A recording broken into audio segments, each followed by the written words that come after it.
Good afternoon. This is the Thurston County Board of County Commissioners for December 11th, 2018. I'm Commissioner Bud Blake, Chair of the Board this year. I'd like to start off by doing a few introductions. To my left is Commissioner Gary Edwards. To my right is Commissioner John Hutchings. To his right is Labadina Beaumar, Clerk of the Board. To her right is the County Manager, Romero Chavez. And to his right is Robin Campbell, the Budget Officer and Assistant County Manager. With that in mind, I ask Commissioner Hutchins to lead us in the Pledge of Allegiance. Please stand and join me in a salute to our country. I pledge allegiance to the flag of the United States of America and to the republic for which it stands, one nation, under God, indivisible, with liberty and justice for all. Thank you. All righty, thank you very much. So with that, the next item we have is the approval for today's agenda. Is there a motion to approve? Mr. Chair, I move to approve the agenda for December 11, 2018. Second. It's been moved and seconded to approve the Tuesday, December 11th, 2018 agenda. All those in favor say aye. Aye. Aye, and that motion carries. And motion for the board meeting minutes for November 27th, 2018. Yep.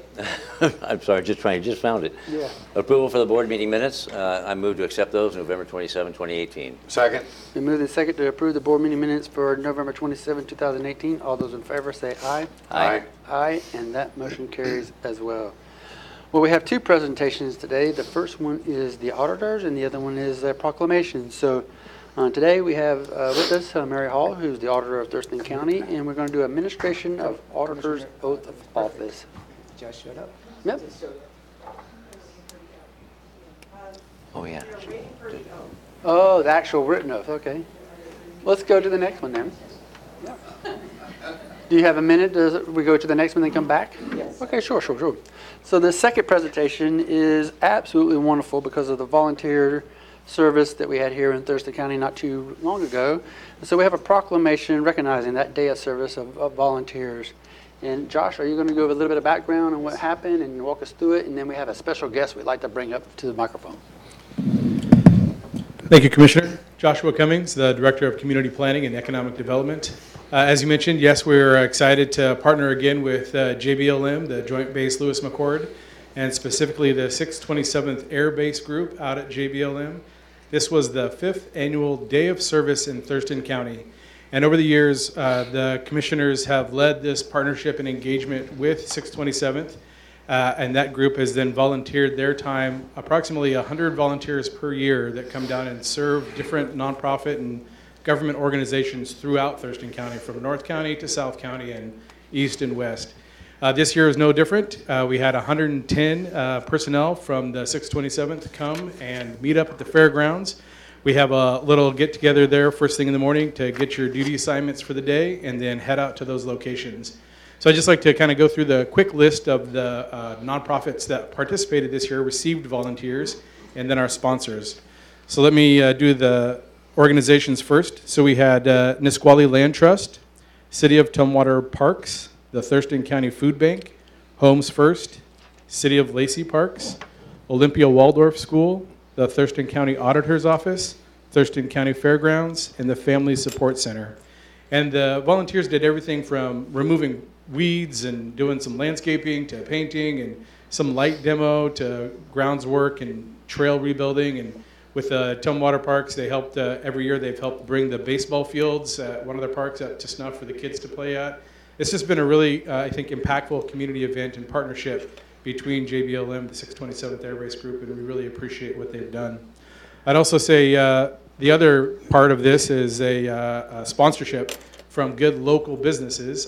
Forma Construction, WSECU Credit Union, Washington State Employees Credit Union, and Jimmy John's participate to provide lunch for all of the different volunteers. So we get the opportunity to drive out to the duty site locations and hand folks sandwiches and thank them for their hard work. With that, I'd just like to say if Lieutenant Colonel Miller would like to come to the podium, but really just appreciate the partnership and all the hard work that goes into the planning, but then the actual doing too. So Lieutenant Colonel Miller. Oh, thank you very much. So when he told me I was going to get to talk today, I thought he was kidding, but I appreciate that. So anyway, board members and to the good people of Thurston County, I want to say thank you for the airmen, for the service members who serve in our group. Most of them aren't from around here. They come from a variety of different communities. They come from all over the country, in some cases outside of the country, in order to serve up here. And the feeling of acceptance that they get from being here and the opportunity to basically receive the support from this community means a lot. And it's an honor for us to be able to repay this in the form of this service day, to be able to participate in the community, to make the community better. And on behalf of the airmen of the 627th Air Base Group, I want to say thank you for letting us serve your community.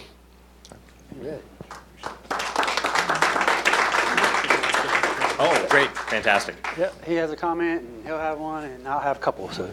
I just want to thank you and tell you how fortunate we are to have Joint Base Lewis McChord that connects up with Thurston County. So thank you very much for your commitment to our community.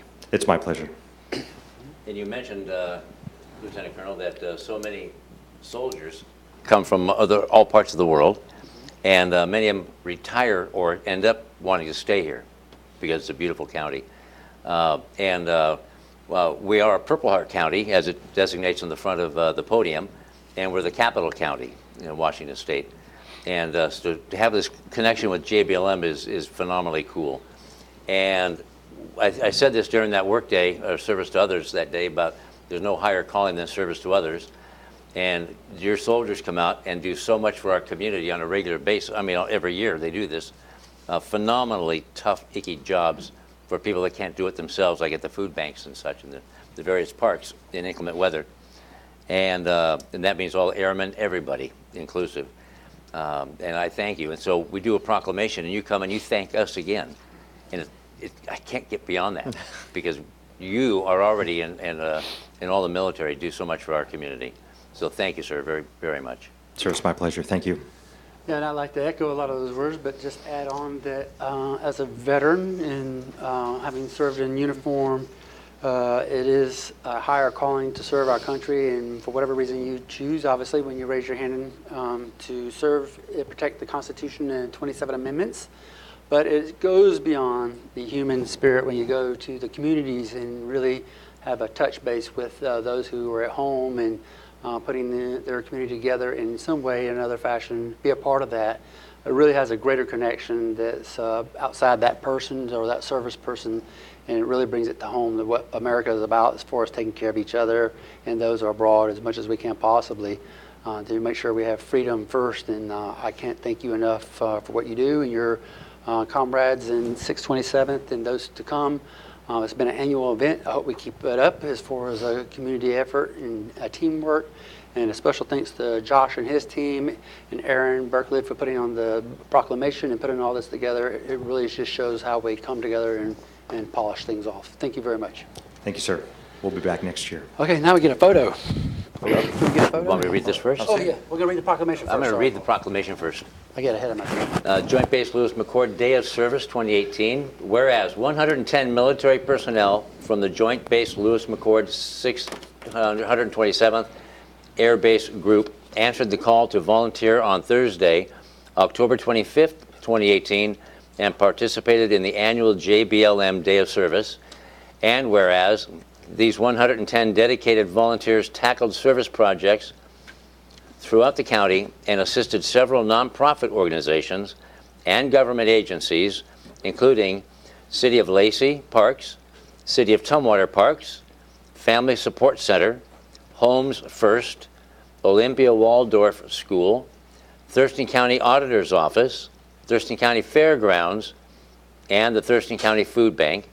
And whereas JBLM volunteers contributed more than 770 hours of volunteer labor with an estimated value of $23,454.20, which is equivalent to 5 months of work from one full-time county employee. And whereas it is important to honor and thank our military personnel for their dedication and service to our country and our community. And whereas the Thurston County staff and community wish to express their sincere gratitude and appreciation for the incredible work performed by these JBLM volunteers. and for their inspiring commitment and support of the communities that neighbor Joint Base Lewis McChord. Now, therefore, be it resolved, the Board of Thurston County Commissioners hereby proclaims October 25th, 2018 as JBLM Day of Service in Thurston County, and thanks our local members of the military for their service to our country and for their volunteer service and the contributions they made in Thurston County. Adopted this 11th day of December 2018, signed by the Board of County Commissioners.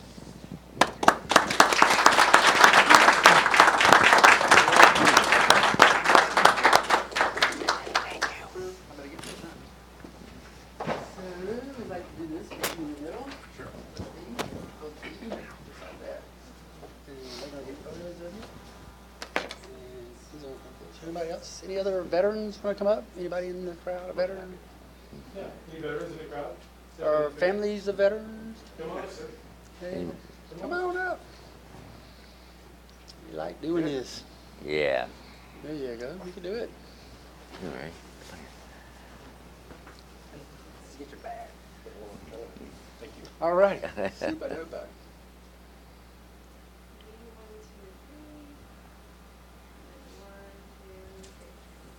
All right. Thank you so much. Thank you. Thank you. Thank you very much. Thanks for coming up. Thank you, sir.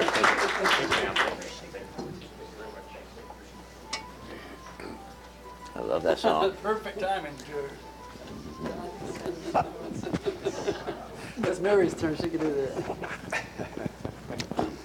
Okay, the next proclamation or presentation we have is the administration of the auditor's oath of office. And we have Auditor Mary Hall from Thurston County to, can you give just a little bit of background of what we're doing here, and then we'll go through the procedure. So. Sure, absolutely. Thank you, Commissioner Blank and Commissioners, for allowing me to come here today. You know, typically we have a quite a large swearing-in celebration that happens towards the end of the month, and you know, after a pretty busy year, I'm actually going to be on vacation during that swearing-in ceremony. So the law does allow for me to be sworn in at the last board meeting of the year. So I want to thank you very much for allowing me this opportunity, and I want to thank the citizens and voters of Thurston County for re-electing me to this position. It's an honor to serve, and I take my job very seriously, and you can rest assured that your votes are safe in my office. So thank you very much. Okay, so what's going to happen here? Walk us through that. So Judge Schaller is going to give me the oath of office for my next term. Oh, okay. I see what you're Okay. saying. Sure. Oh, okay. So please raise your right hand and repeat after me. Can we get it close? I'm sorry. Can we get it close to the mic so it carries? All right. There we There go. you go. Thank you. Please repeat after me. I, Mary Hall, I, Mary Hall, do solemnly swear or affirm do solemnly affirm that I will support the Constitution of the United States that I will support the Constitution of the United States and the Constitution and laws of the State of Washington, and the Constitution and laws of the State of Washington, and that I will faithfully and impartially and that I will faithfully and impartially perform and discharge the duties perform and discharge the duties of the office of Thurston County Auditor of the office of Thurston County Auditor according to law according to law to the best of my ability. to the best of my ability. Congratulations. Thank you very much.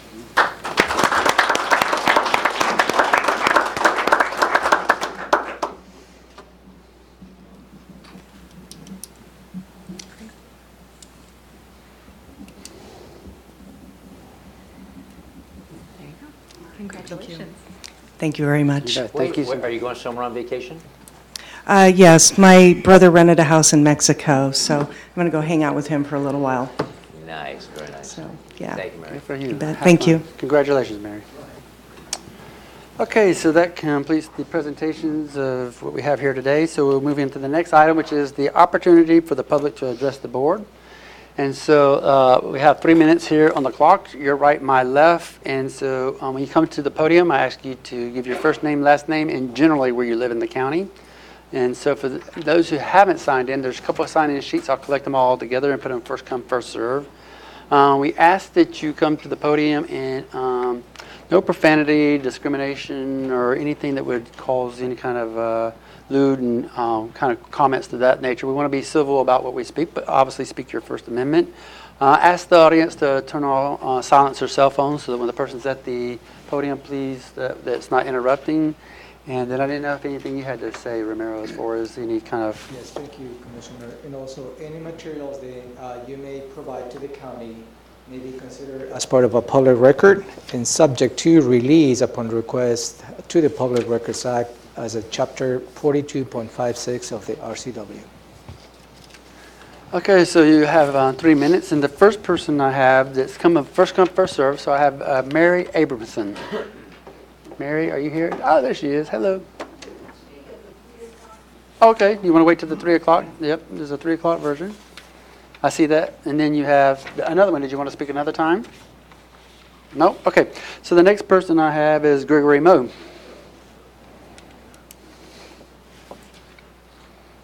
Hello, sir. Hello. Good afternoon, Commissioners. How are you? I'm here to thank Commissioner Blake for his exemplary service the past 4 years. Thank you.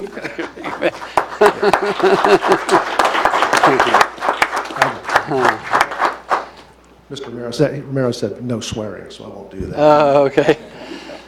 But seriously, you've done a great job, exemplary leadership in Thurston County, and you've left Thurston, you're leaving Thurston County a lot better than it was when you took office 4 years ago. And I know your commissioner mates will carry the mantle, and I only hope and pray that the new commissioner will pick up where you have left off and carry on. So again, thank you very much. Thank you for those kind words. That You was bet. very kind of you.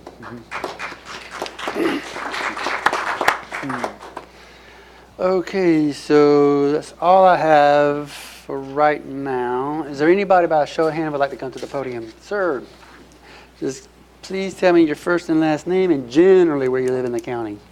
Eric Johnson, Southwest Thurston County farmer, family settled here in the 1800s and continue on from where they left off, and hope that at least one of my 3 boys will continue where I leave off. And want to thank you for allowing me to speak today. I wanted to speak on Thurston Conservation District and the rates and charges. I'm hoping that you approve the TCD rates and charges for 1 year. That'll allow us to come back and show you what the district's able to do and provide you with more oversight from the public. I am also a supervisor at TCD. TCD has viewed off its original mission and vision with mission creep. We have focused on residential hobby farms and ignored farmers that feed not only our region but our local community. The TCD board has been asking the staff to be accountable on their decisions and actions. The past board has only asked, what are we to do this month? Unfortunately, some of the rates and charges money will probably go to some form of litigation, defense of supervisors with unsubstantiated allegations against TCD board supervisors. I want to, when you're making this decision, remind you that the staff on November 15th had a sick out and locked out the board, the attorney, and the public, only notifying me, the board chair, 6 days later. This was an effort to stop the board from passing new policies and procedure changes, bringing in a forensic accountant to oversee what the district has done in the past. I have a bunch more comments here that I'll just hold off, but the bottom line is accountability.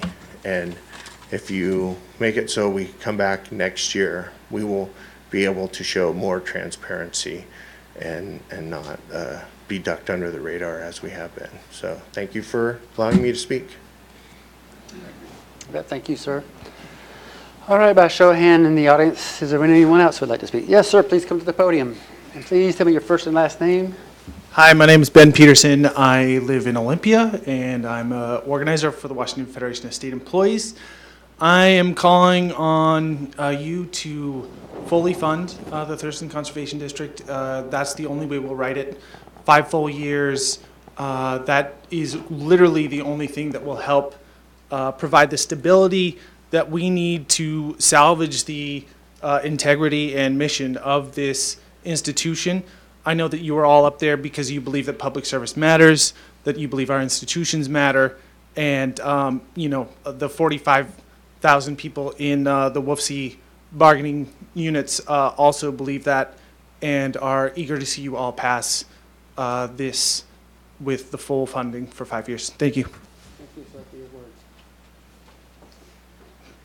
All righty, so I'll just buy one more chance to show of hands. Anybody in the audience would like to come to the podium to address the board? Seeing no one, we'll move on to the next item on the agenda, which is the county manager's update. Thank you. I have a couple of updates for you, Commissioners. First of all, I would like to take a moment to thank and recognize Mr. Ed Crawford for his service in the Civil Service Commission since 2009. Mr. Crawford passed away unexpectedly on Tuesday, November 27, 2018. Civil Service Commissioners are appointed by the Board of County Commissioners and serve at a non-paid volunteer basis. Mr. Crawford was a veteran law enforcement professional for 42 years of public safety experience, with a career culminating as a deputy chief with the Washington State Patrol and chief of police with the Kent Police Department. He was a graduate of the FBI National Academy and held a master's degree in public administration from Eastern Washington University and a Juris Doctor from the University of Puget Sound. We are grateful for Mr. Crawford's services to the county, to the Sheriff's Office, and to the citizens of Thurston County. Our deepest condolences go to the Crawford family. Second item that I'd like to highlight, I'd like to thank Commissioner Blake, since this is the last formal board meeting. And I'd really would like to thank you for your leadership and your commitment to public service. And I think over the last 4 years, you have been, the leadership you have shown on the home and housing issues has been paramount. And I do believe the torch will be carried on. I think you have been instrumental in trying to address this larger issue that is not just facing Thurston County, but also the state as well as the nation. And affordable housing and how we're going to be dealing with those issues in the future.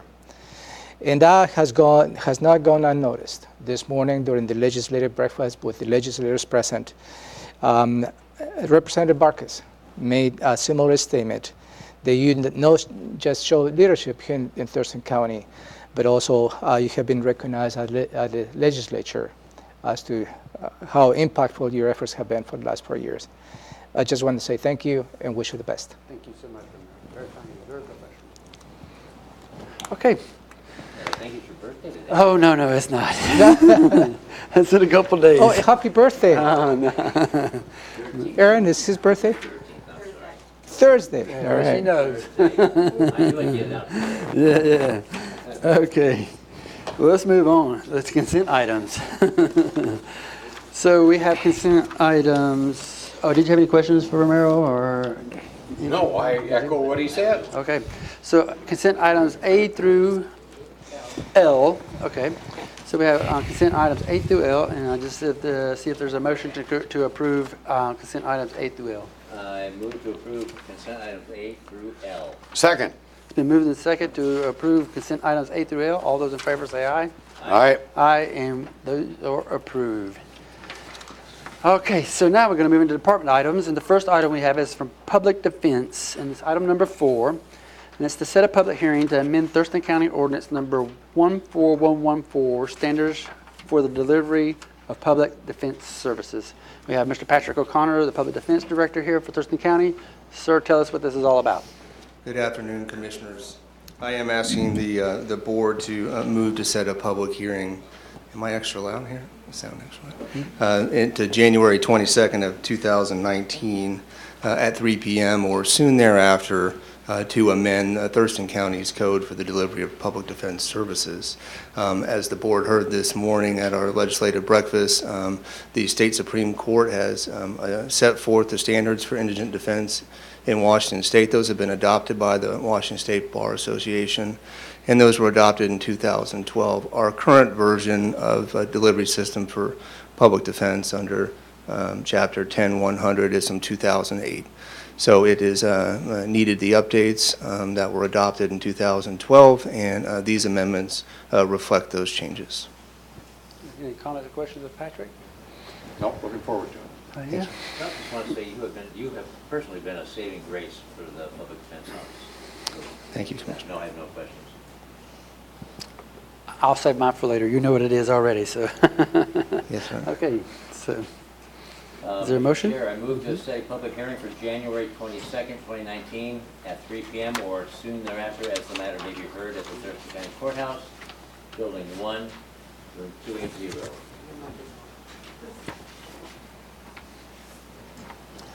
I must have coughed. I'm going to start again.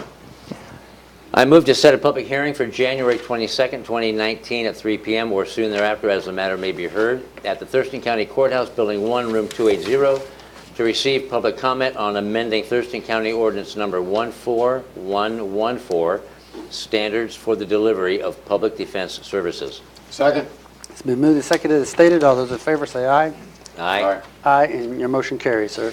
Thank you, and I'd be remiss if I didn't thank Commissioner Blake for all he's done for this community. Thank you so much. Both personally and professionally, thank you. You bet. Very much appreciate that. You bet. So the next item we have is item number 5, which comes from Emergency Services, and we have 2 items there. Item 5A is to execute a contract for FY18 Emergency Management Performance Grant number E19-158. Good afternoon, Commissioners. I'm here to request that the Board approve the Emergency Management Performance Grant, also known as EMPG, in the amount of $126,111. This is a yearly federal grant running from June 1st, 2018 through August 31st, 2019. The EMPG grant provides annual funding to support local emergency management programs, including emergency preparedness, public education, resource management, logistics planning, and mitigation planning. This grant, or this revenue, is included in the 2019 budget as anticipated revenue. The agreement supports the county strategic plan through Initiative 4, Strengthen Emergency Management Planning and Community Disaster Preparedness. So I'm requesting the Board authorize the Emergency Services Director to sign the contract and execute amendments not exceeding 25%. Any comments or questions? Nope, I think he covered it pretty well.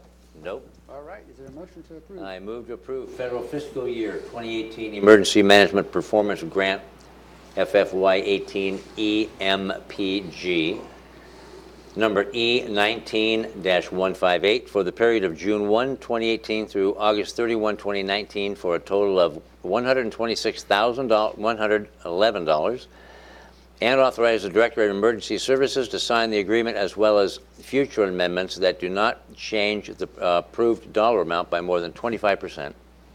Second. It's been moved and seconded as stated. All those in favor say aye. Aye. Aye. Aye, and that motion carries. So 5B is the Basic Life Support Agency contract. You want to give a little bit of background on that too? Sure. I'm requesting the Board authorize the Emergency Services Director to enter into individual basic life support, or what we know as BLS contracts, with West Thurston Regional Fire Authority, Southeast Thurston Fire Authority, Lacey Fire District, East Olympia Fire District, South Bay Fire District, McLean Black Lake Fire District, Tenino Fire District, Griffin Fire District, Bald Hills Fire District, Bucota Fire Department, Olympia Fire Department, and Tumwater Fire Department, for a combined total of $1,043,759. These contracts will run from January 1st, 2019 through December 31st, 2019. Each fire agency receives funding for a base amount and the number of EMS calls received during 2018 as part of their funding formula. Funding supports fire agencies with BLS response activities and responsibilities. The funding is part of the 2019 budget from the Medic 1 Restricted Fund and does not impact the county general fund. This is part of the Thurston County Strategic Plan Initiative 5, Strengthen Emergency Medical Services provided countywide by Medic 1 and area hospitals. So I'm hereby recommending the Board authorize the Emergency Services Director to enter into the BLS contracts with the fire agencies listed for the 2019 fiscal year. Can I just say so moved? I know I can't. Mr. Harding, would you tell us where the funding is coming from for this project? The funding comes from the Medic 1 fund, and so that's supplied by a Medic 1 levy on the property tax. Thank you. Any comments No comments, just a long motion. Ready? Okay. I move to authorize the Emergency Services Director to enter into individual basic life support, or BLS, contracts with West Thurston Regional Fire Authority, Southeast Thurston Fire Authority, Lacey Fire District, East Olympia Fire District, South Bay Fire District, McLean Black Lake Fire District, Tenino Fire District, Griffin Fire District, Bald Hills Fire District, Dakota Fire Department, Olympia Fire Department, and Tumwater Fire Department for a combined total amount of $1,043,759. The term of the contract will be January 1, 2019 through December 31, 2019. Second. It's been moved and seconded as stated. All those in favor say aye. Aye. Aye, and your motion carries. Thank you. And I'd also like to add that, to thank Commissioner Blake for his service here as well. About the only thing I believe we disagreed on was his choice of college football teams. But we can leave that for a different time. I thought Patrick was going to do that to me, but okay. So long as I'm number one, we're good. Thank you so much there, Kurt.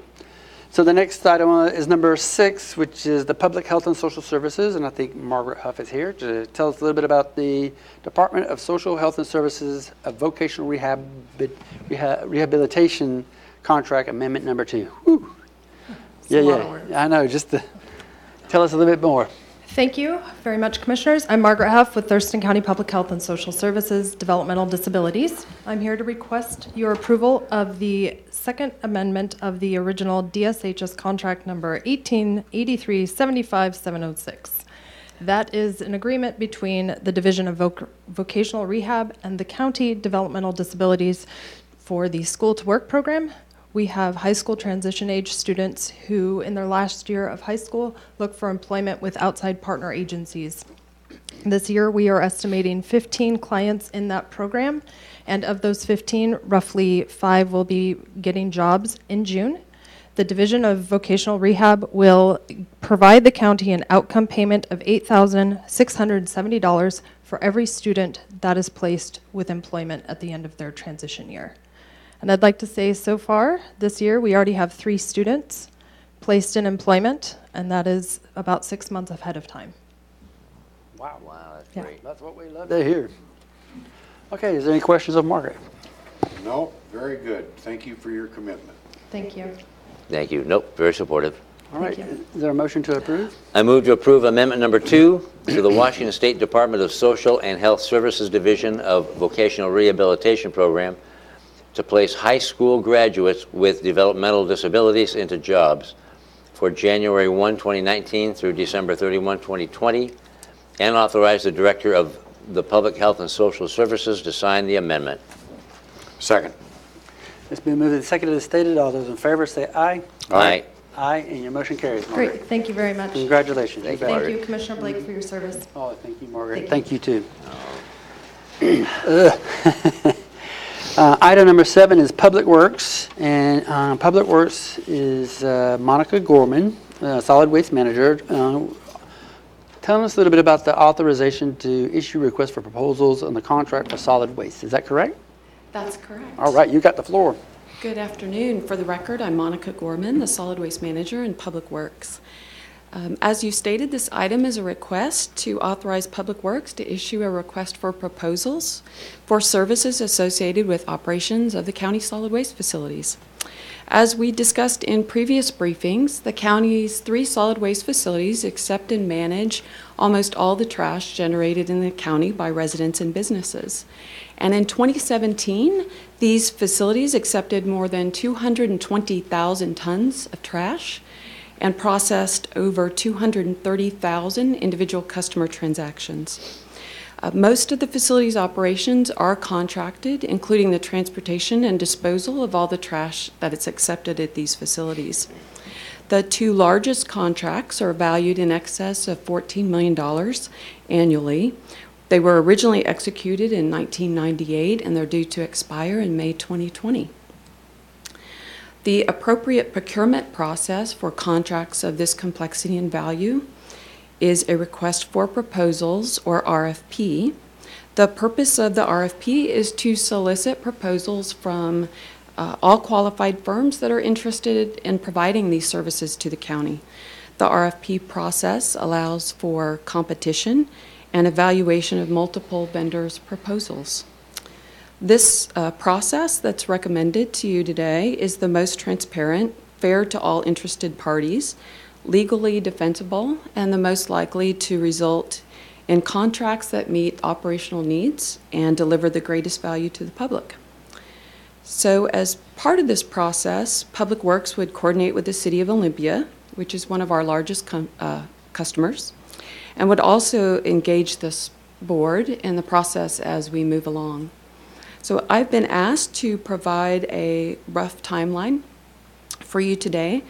So I estimate that this process would take a minimum of 18 months to complete.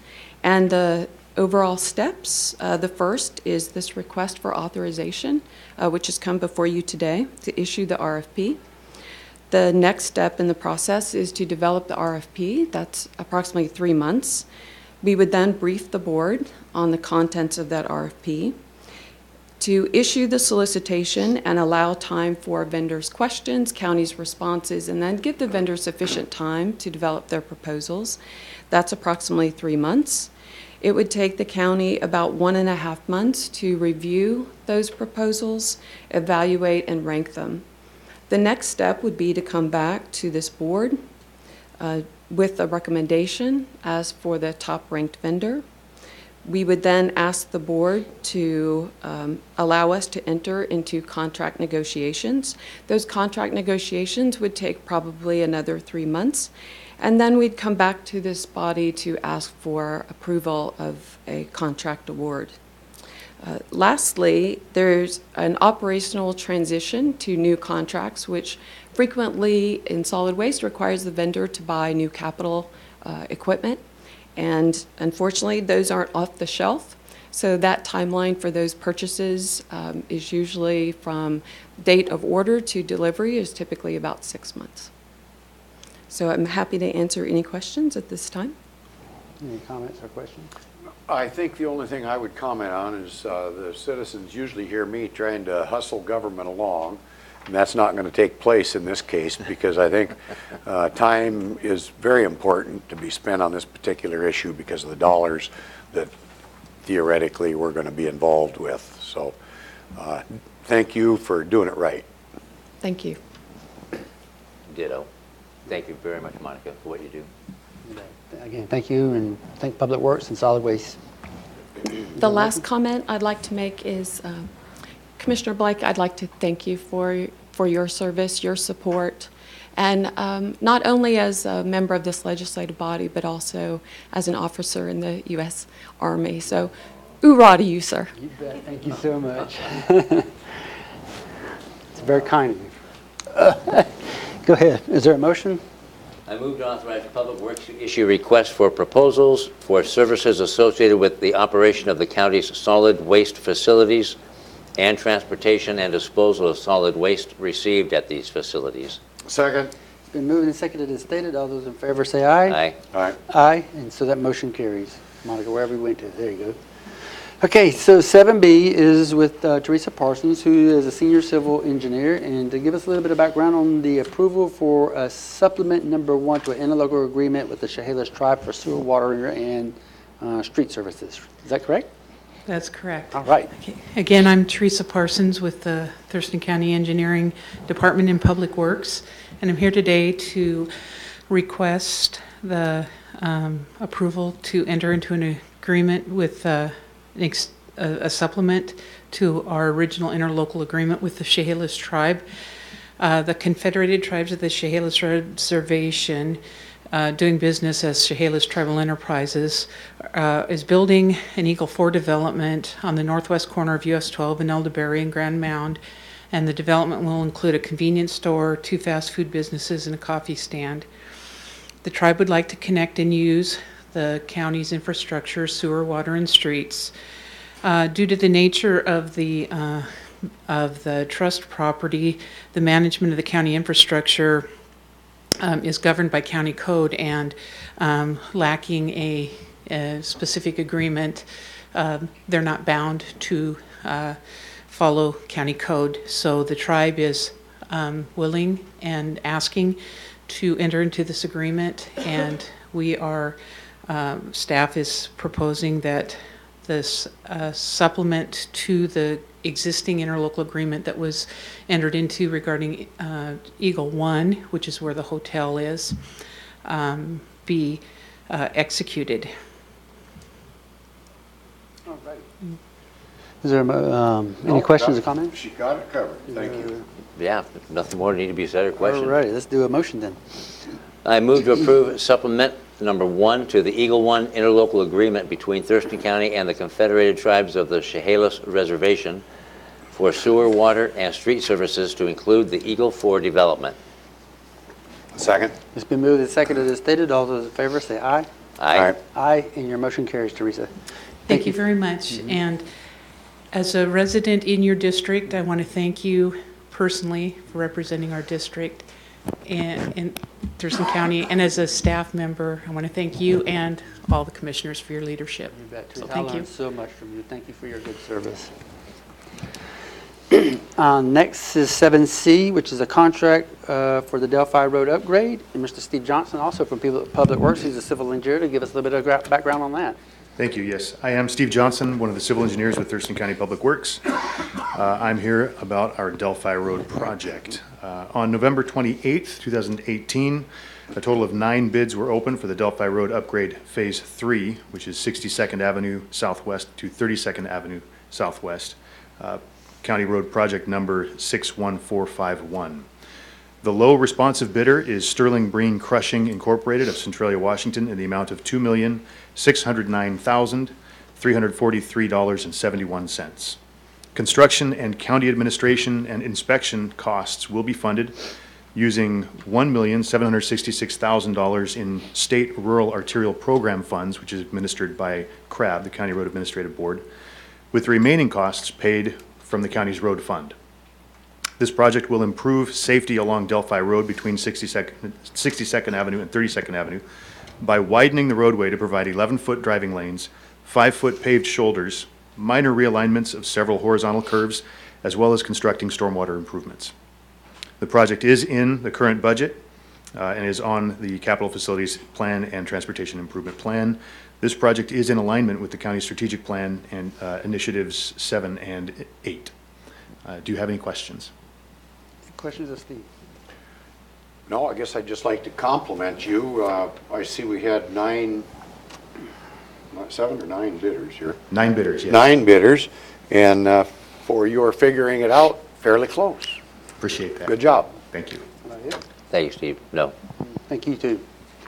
Is there a motion to? I move to award the contract for the Delphi Road Upgrade Phase 3, 62nd Avenue Southwest to 32nd Avenue Southwest, project number 61451, to Sterling Breen Crushing Incorporated for a total amount of $2,609,343.71, and to authorize the Director of Public Works to execute the contract and any change orders for this project due to unforeseen conditions only, not for changes in scope, up to 20% of the contract, $521,868.74, or an aggregate of $3,131,212.45. Second. Been moved and seconded as stated. All those in favor say aye. Aye. Aye, and your motion carries. Thank you. You bet. Thank you, sir. The next item we have is item number 8, and it's from the Community Planning and Economic Development section or department, and it's the Comprehensive Plan Amendment, and specifically the Spooner Land Use Amendment and Rezoning. And Allison Osterberg, a senior planner, is going to give us a little bit of background on this. Good afternoon, Commissioners. Allison Osterberg, Senior Planner with Thurston County Community Planning and Economic Development. And I'm here today to request the Board approve a resolution and an associated ordinance amending the Thurston County Comprehensive Plan to change the future land use of 3.8 acres of a 5-acre property. That property is located at 8025 Yelm Highway. That's at the corner of Yelm Highway and Spurgeon Creek Road. And just for background, currently the land use is partially designated, of that property is partially designated as neighborhood convenience, and it's partially designated as McAllister Geologically Sensitive Area. The owner of that property, the Spooners, applied to the county to amend the comprehensive plan to make the land use designation of that property consistent as neighborhood convenience. And the Board of County Commissioners added this item item 12 on the 2018-2019 Comprehensive Plan Amendment docket. Planning Commission reviewed this item and they held a public hearing on May 2nd, 2018 and recommended no change to the current land use. A determination of non-significance under the State Environmental Policy Act was issued on June 15th. And then the Board of County Commissioners held your own public hearing on July 24th of this year, and the board reviewed public testimony and a lot of facts of the case at a board briefing that we had in August, and ultimately provided direction to staff on September 5th, 2018 to move forward with the applicant's request.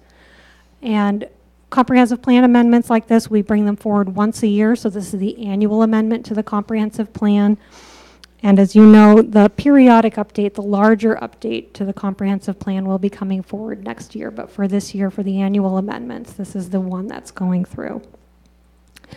The reason we have both a resolution and an ordinance that's in front of you as part of this motion is that the request is to amend the future land use map of the comprehensive plan, and then also to amend by ordinance the official zoning map of the county. They show the same things, but they are different maps. One's with the comprehensive plan, and one is kind of tied to the development code. And so there's one motion that's in front of you, but it's to amend both of those maps.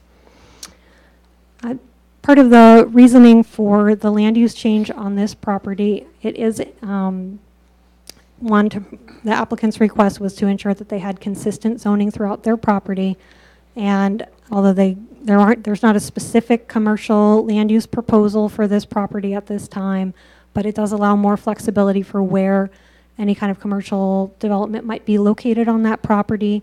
There are, as we've discussed in the briefings, some oaks on the property. There were some access considerations because it's at Yelm Highway and Spurgeon Creek about where parking, where access roads could be placed on that property if there were commercial development put into place. And all of those things were considered, allowing greater flexibility on the site as the applicant's request was approved.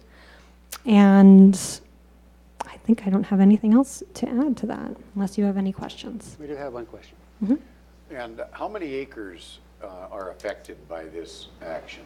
It's 3.8 acres. The total property is 5 acres, and 3.8 of it is currently designated as McAllister geologically sensitive area, and that would change to neighborhood convenience.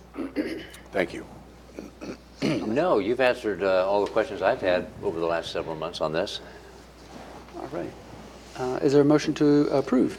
I move to approve a resolution to amend Thurston County Comprehensive Plan Map M15 future land use to change 3.8 acres of a 5-acre property located at 8025 Yelm Highway Southeast on the corner of Yelm Highway Southeast and Spurgeon Creek Road from McAllister geologically sensitive area to neighborhood convenience, and further move to approve an ordinance to amend the official zoning map, Thurston County, Washington, to change the zoning from McAllister geologically sensitive area district, chapter 20.23 of the TCC, Thurston County Code, right? Okay. If it's in there, that's what it is. To Neighborhood Convenience District, Chapter 20.22 TCC, to implement the above land use plan amendment. Second. It's been moved and seconded. As stated, all those in favor say aye. Aye. Aye. Aye, and your motion carries, Allison. Thank you, and I just want to add to the chorus a thank you to Commissioner Blake for your leadership and for your public service. Oh, Allison, thank you so much. I learned a great amount from you. Next is number 9. So it's the commissioner and county manager's items, and this is the approval of ordinance establishing a collection period of the system of rates and charges for the Thurston Conservation District. And are you going to give the background on this? Yes, thank you, Commissioners. Sure. This matter before you is related to approving a period for collection for a system of rates and charges adopted on November 27, 2018, in ordinance number 51685. For the Thurston Conservation District on properties in those portions of unincorporated Thurston County, the municipalities of Lacey, Olympia, and Tumwater, in those portions of the municipalities of Rainier, Tenaya, and Yelm, within the Thurston Conservation District as of their boundaries established in 1947. And that is pursuant to Chapter 89.08 of the Revised Code of Washington, RCW. RCW 89.08405 authorizes the county legislative authorities to approve a system of rates and charges for conservation districts to fund activities and programs to conserve natural resources and other exercises of authority for the public health, safety, and welfare as authorized by law. The Thurston Conservation District is a governmental subdivision of the state of Washington organized under Chapter 89.08 of the Revised Code of Washington to provide for the protection of the public health, safety, and welfare, including protection and conservation of natural resources throughout Thurston County and participating cities and towns. The district proposal includes a spending plan for the projects and programs and activities authorized by Chapter 89.08 RCW and will support properties and property owners within the participating cities and towns of the unincorporated Thurston County.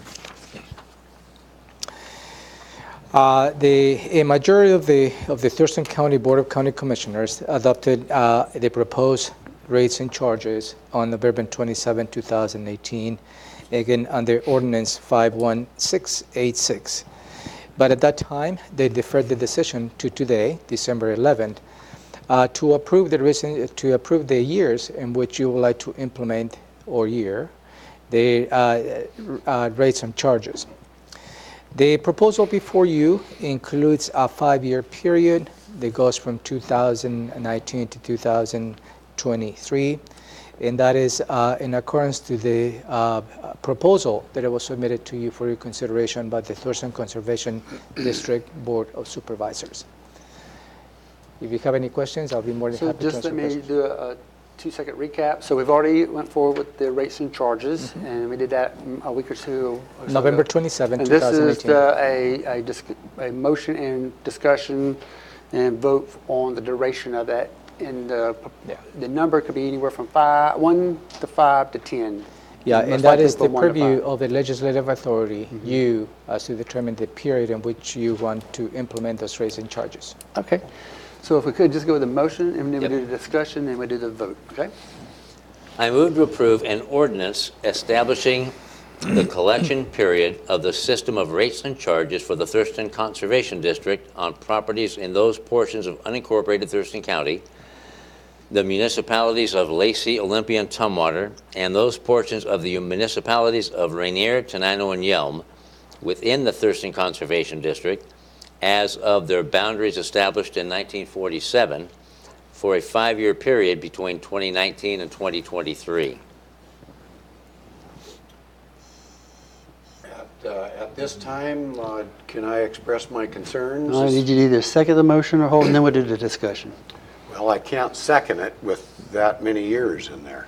But we're going to talk about that. Just for the sake of discussion. Yes. For the sake of discussion? Right. Sake of discussion. Okay, I'll second it. Okay, so it's been moved and seconded as stated. Is there a discussion? Yes. Yeah. Okay. I wasn't going to go there. I feel that this has been an ongoing problem with the Conservation District for at least 20 years that I know of. I can't see giving them millions of dollars with no oversight. And I'd like to add to that that should we give them more than 1 year, we are not able to reduce the amount collected. We can't back out of it 1 year or 2 years into it. So because of that, and because of the past shenanigans that have taken place, and I know there's a lot of support for the district, and unfortunately I feel there's a lot of people that are well-intended but really don't have all the facts behind what is going on here. And so I think that we need to have oversight over this, and because of that, I feel we should only give them 1 year. I want them to succeed But by giving them 1 year, it gives the board next year the ability to come back and say, yes, you've done well, or no, at that point in time. So we have made arrangements to pass a memorandum of understanding that will be handled by our county manager. That can also be part of the oversight for that 1 year period. So I think we ought to fund it, but we ought to fund it for the 1 year, and it'll be pretty simple to reauthorize this next year for, I don't know, 5 years maybe, or 10 years. I don't really know what at that point, but it'll give us time to assess what's been going on. I'm going to go to Commissioner Hutchins again. Yes, sir. I'm going to turn to the county manager and ask you, I'm inclined not to go 5 years, but you gave a demonstration of the time frame, if it would be a 1 year, the time frame between implementation and setting it up and that 1 year passing. Can you do that again, please? Absolutely. As part of your ordinance that you passed on November 27, 2018, Ordinance 5115-686, you also authorized the county manager, myself, to enter into an interlocal agreement with the Thurston Conservation District. And that interlocal agreement is to bridge over some of the concerns the board had in terms of an oversight and having come into one agreement as to how the administrative staff from the Thurston Conservation District will come and report to the county commissioners on a periodic basis. From the logistics point of view, in reality, to have a new local agreement in place, approved by the Board of County Commissioners and approved by the Board of Supervisors, will take us 3 months. And in order for the Board of Supervisors to send another request to the Board of County Commissioners to reinstate for another year the system of rates and charges, they will have to begin sometime in May. So in reality, that will give us probably only 2 months to see the validity, the effectiveness of the interlocal agreement that perhaps we're going to be signing early in the spring. So from the logistics point of view, that year is very constrained in terms to see the value added that the commission likes to see as a result of entering into this ILA, interlocal agreement. So that might not serve our purpose, looking at it from a perspective of not oversight, because that's not our job, but to ensure their success with the funding that they're receiving, right? That's your words. Those are my words, yeah. But am I wrong? Am I right? That is correct. Okay. Where are you standing? Well, so 5 years is too much for me, and 1 year is too few for me. I like the option of 2 years. 2 years. You got a counter discussion? Yes. Okay. We're going to be giving this organization millions of dollars of taxpayers' money. And I know the argument is that maybe a year is not enough for them to get their act together and straighten things out. We just heard from our public works people that it's going to take a year and a half to get another project through, which is our solid waste proposals and bids. That's going to take a year and a half. Now on that one, we're talking about, I don't know, $50 million. I don't know how much it's going to be in total, but I can see taking the extra time there that it might take. But I just can't, I feel very much like if we give this money with no oversight, because I look at this at no oversight because we cannot revoke this once we give it to them. So we give them several millions of dollars with no oversight. I just don't think that's good, responsible decision making by this board of the taxpayers' money. So that's kind of where I'm at that. I want the Conservation District to succeed, but I want it to have some type of a hammer over it so that it has to do the right thing. We've had 20 years now of watching this operation, if you will, with many issues brought forward. Anybody can read the paper over the last 20 years and see it. So I'm still opting, I want to go 1 year, Okay. and then we can easily renew this if it needs to be done. You counter or you keep it? Oh, I'm staying where I am. Okay, sure. I'll go up, but I won't go down. Okay. How I come to my vote of 1 year is that I heard all the testimony from this year and from the previous year. So it's been an ongoing issue for over a 2-year period that I've been involved with, and even a little bit before then. So there's been some turmoil in the leadership, not only at the executive level, at the supervisor level, and I'm not quite sure what all that is in terms of individuals and personalities. And quite frankly, I care, but I don't care, because I'm just looking for the efficiencies of the dollars and the legislative portion of what we do here to work. What really hit home with me is how the state had to get involved to withhold dollars in order to help or demonstrate how the TCD is implosive or explosive, depending on how you look at it, in terms of how they are inefficient. And then some of the other issues of internal strife. But 1 year is where I'm at right now, because I think there is a value in stating that to get it at least forward, because there are so many good programs with the Thurston Conservation District that are personal and professionally attached to me. I love the shellfish piece of it, coming up and growing up from the shellfish industry. And this is a hard decision because I want it to go forward, actually 5 and 10 years, but I think they really need to stop and look at where they're at, and for their structures and their efficiencies and their outcomes for the people's dollar. And so I'm a 1 year person with the hopes of getting it further down the road next year to the better of what Thurston County deserves. So far we have 2 votes 1 year and 1 vote 2 year. But do you have a counter discussion? I just wanted to reiterate my understanding of what you just said, though. If we approve a 1 year, we're actually only going to see 4 to 5 or 6 months of action? Or what will we see in a how much time will we be able to evaluate as to whether they're being successful or not?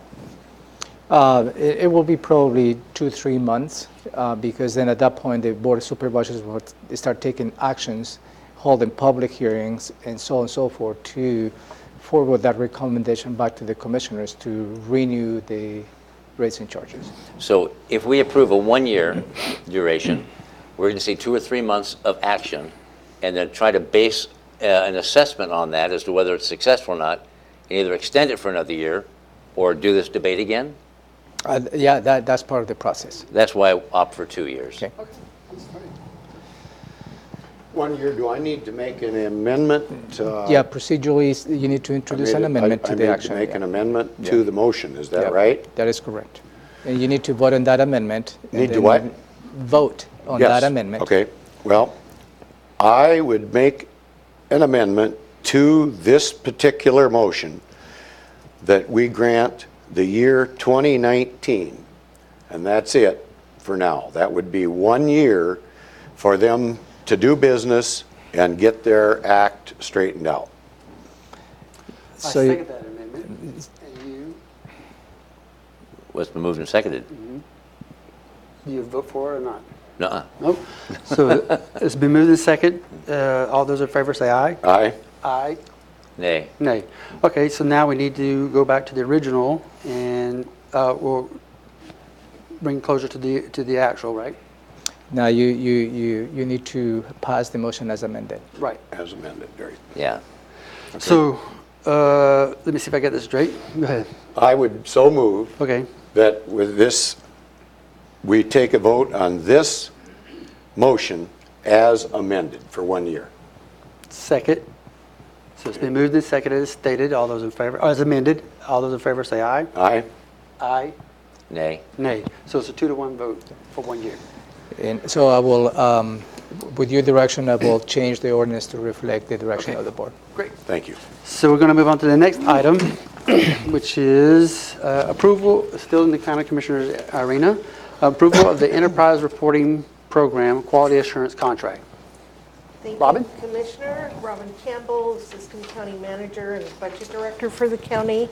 I'm here this afternoon to request that the board approve that the county enter into a contract with the Government Finance Officers Association, the GFOA, to support the ERP Enterprise Reporting Program project. An ERP is a technology system that supports finance, HR, and many ancillary things like grants management, contract management, fleet management, cost allocation. There are many aspects of an ERP, and it is going to be the largest system that the county will have ever purchased. The cost will be between $2 and $3 million for the ERP, and doing that requires some level of expertise. The county doesn't have anyone with the expertise that we need, so we would like to contract with the GFOA. They have 20 years of experience.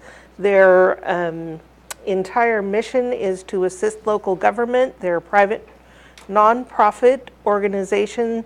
All of their members are local government, and that's what they do. They assist local government to achieve their goals, and the ERP is just one aspect of that. So they are not interested in who we select. They are interested in helping us get the right one. And we will have, once we purchase the system, it will have to last us anywhere from 10 to 20 years. We've had Munis and Eden, those are our finance and payroll systems, for 15 to 20 years. So this is like a once-in-a-career type project. It's a large amount of money, so we are requesting that you waive the competitive bid requirements for professional services and allow us to enter into a contract for up to $200,000 for assistance with implementation of this project. Any questions of Robin? The funding comes from where? This will be paid for from the large IT system reserve, and the money in that reserve comes from every fund across the county. As you know, a project of this size will impact every single office and department in the county. Everybody gets paid, everybody has a budget, and this system will support all of that. So that'll come from dedicated and all funds discretionary will pay. funds, both. Yep. Thank you.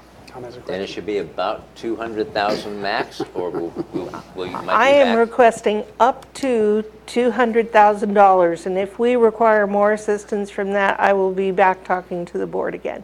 All right, thank you. I have no questions, so is there a motion to waive? I move to waive competitive bidding requirements for a professional services contract in accordance with county policy and authorize the assistant county manager to execute a contract not to exceed $200,000 with the Government Finance Officers Association, GFOA, for program management and quality assurance services for the county's enterprise reporting program, quality assurance system replacement project. Second. It's been moved and seconded as stated. All those in favor say aye. Aye. Aye, and that motion carries. So at this point, I'm going to go into the public hearing on the consideration for permanent marijuana cannabis regulations, and then I'll come back and close out the Board of County Commissioners with comments. Okay, so I'm going to transition here for a second. And we are having a public hearing on the consideration of permanent marijuana and cannabis regulation. The subject of today's hearing is to accept public testimony on adopting permanent regulations for marijuana producers, processors, and retailers. The proposed final regulation would make the current interim regulation permanent. There is a sign-in sheet in the back, and if not, I have one here, and so please sign in and we'll gather those sheets. You have 3 minutes to testify, and the 3 minutes will come up on the clock here on your right, my left. I'll call you up, first come, first serve, all those who signed in. You cannot delegate your time, your 3 minutes. Your 3 minutes is your 3 minutes. And so we ask that when you do come to the podium, you state your first name, last name, and generally where you're at from the county. And I ask those in the audience to have a cell phone or some sort of electronic device to silence it so that it's not disrupted to those who are speaking. And so with that, I'll ask Michael Kane. He is a staff member here to come to the podium to give us a little bit of background on the marijuana cannabis regulation. Chairman Blake and Commissioners Edwards and Hutchins. Mike Kane, Manager of Development Services for CPED.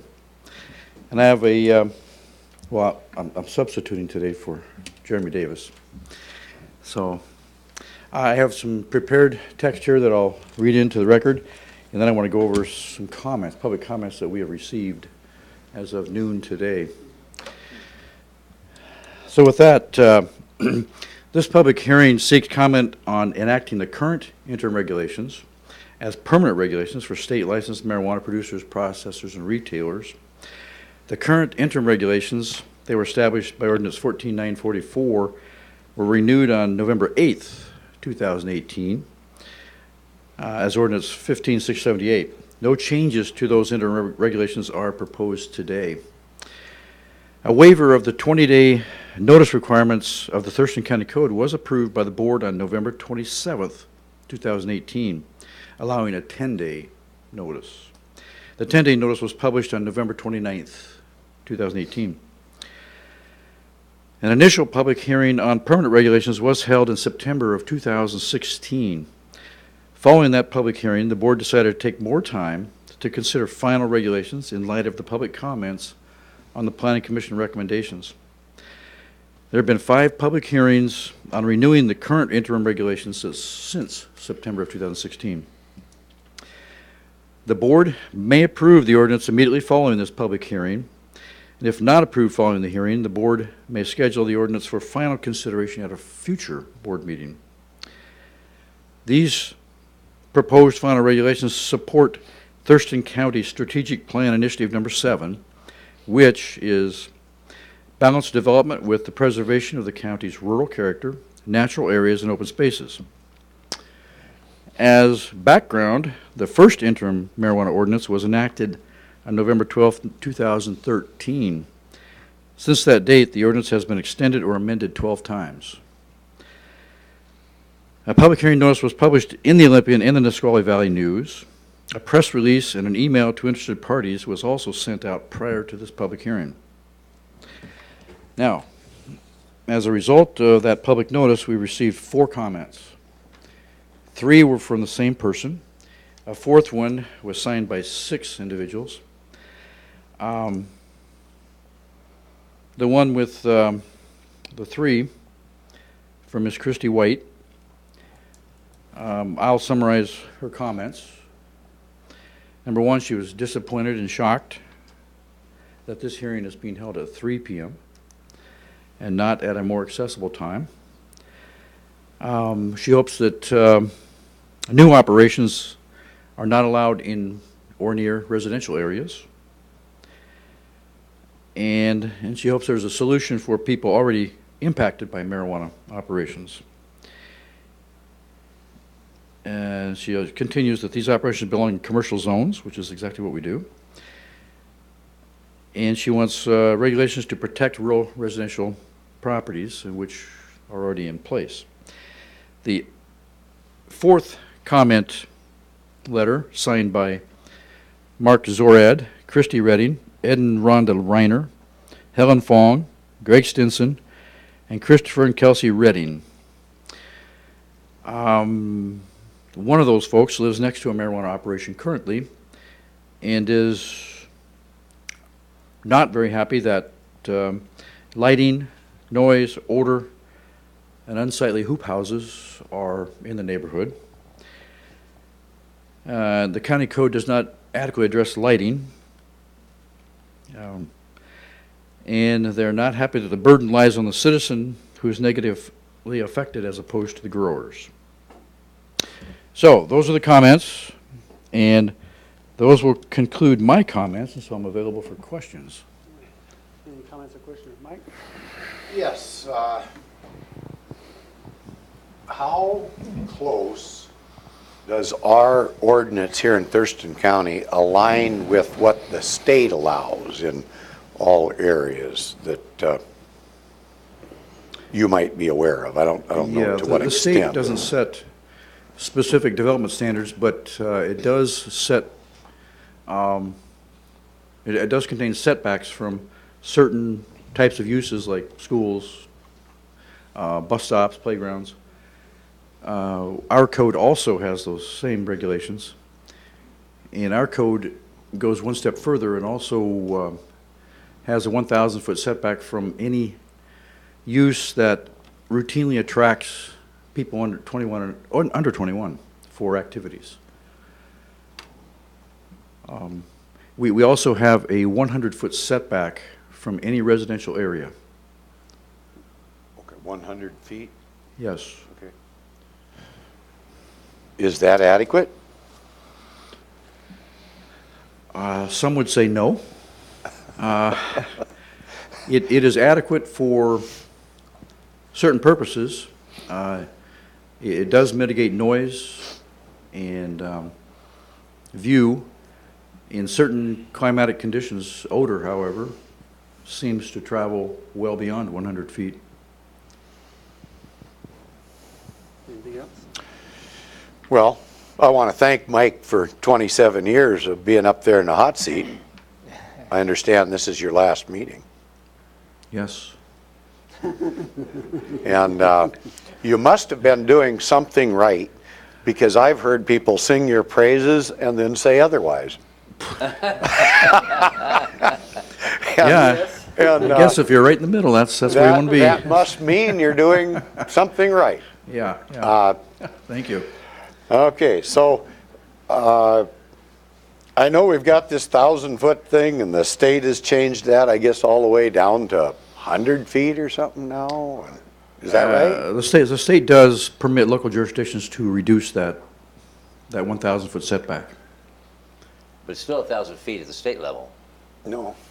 No, they leave it up to the local jurisdiction. They leave it up, that's right, to get out. Yeah. So it's up to every jurisdiction.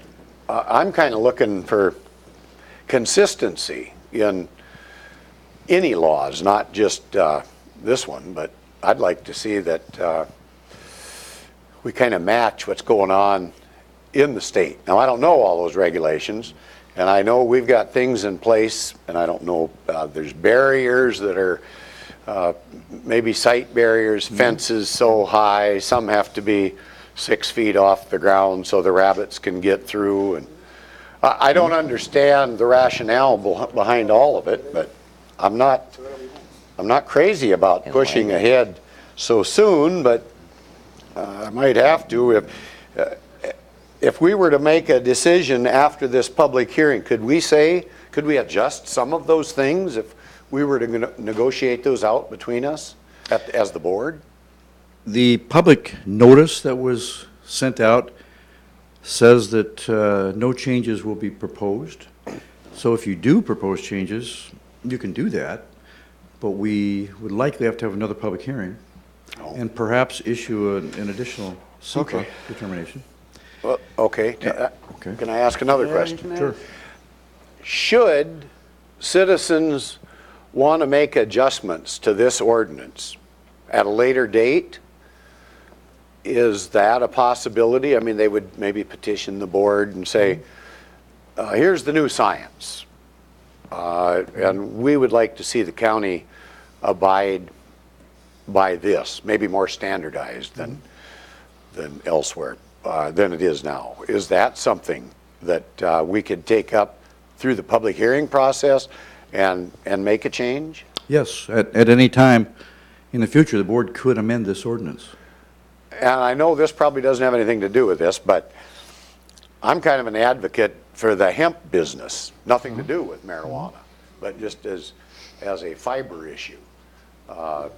You know, instead of cutting trees, making paper out of hemp or something. So that would not come under this, that would come under something else, is that right? Yes, our ordinance is currently silent on hemp. Okay.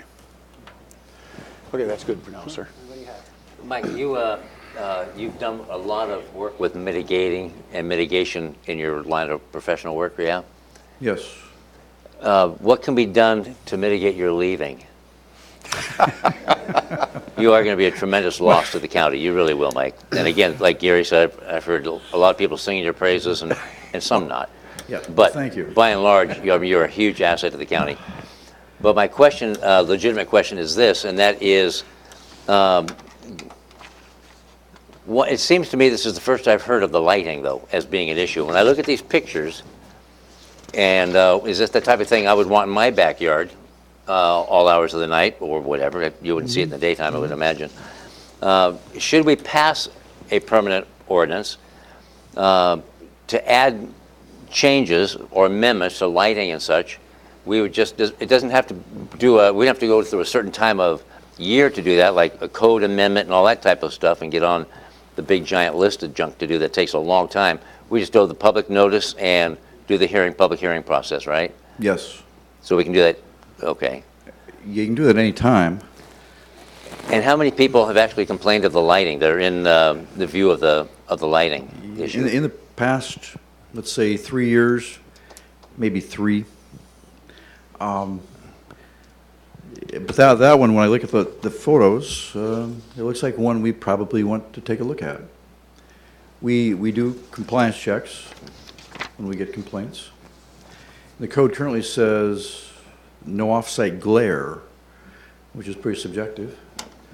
It doesn't prohibit light going into the sky, it just says no off-site glare. And we may at some point want to amend the ordinance to set a limit on the number of lumens that can be detected off-site. Okay. And those can be detected with a meter. More of those best practice or best science type things, because this is definitely off-site. I mean, it's off-site site. Okay. Mm-hmm. Thank you, sir, very much for your 27 years of devoted service. I appreciate it. Well, I know the community does.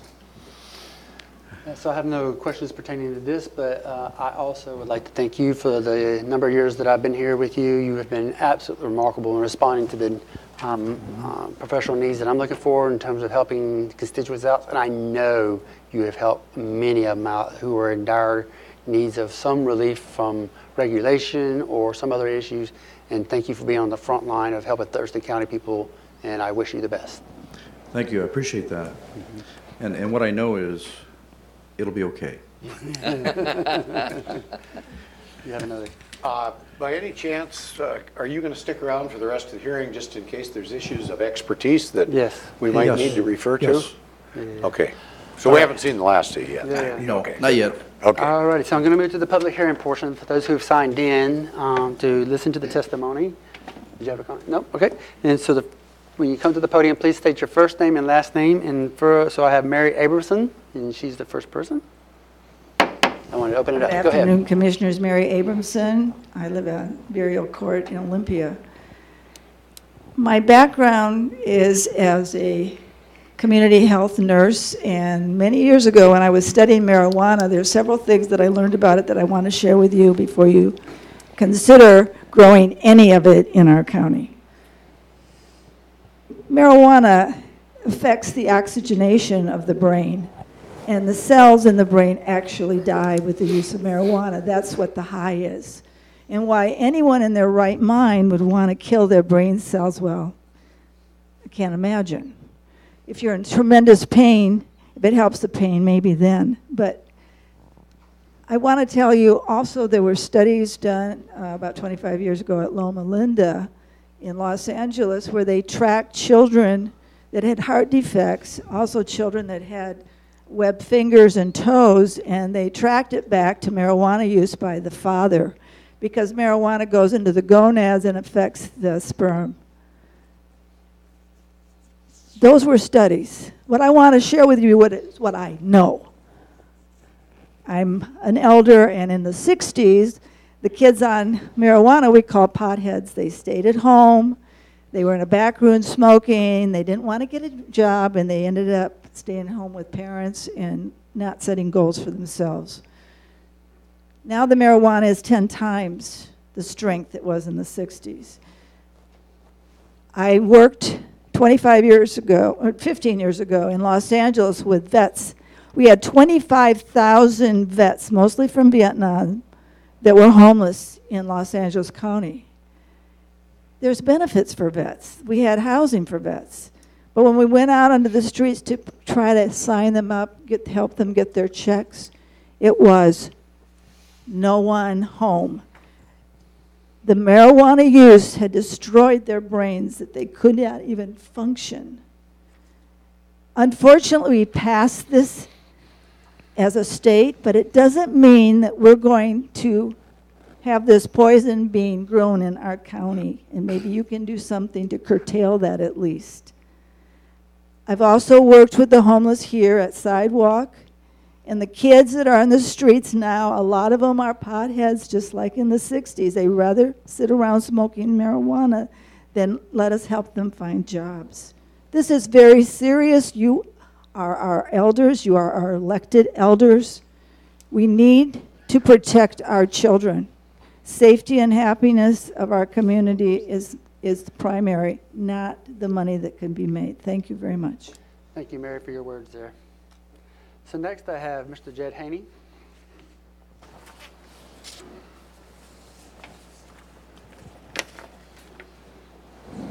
Hello. Commissioners, Jed Haney, Indian Road, Olympia, North Olympia. This ordinance is both short-sighted and insulting to existing agricultural businesses. If you pass this ordinance, you're sending a clear message to small businesses that you don't support them.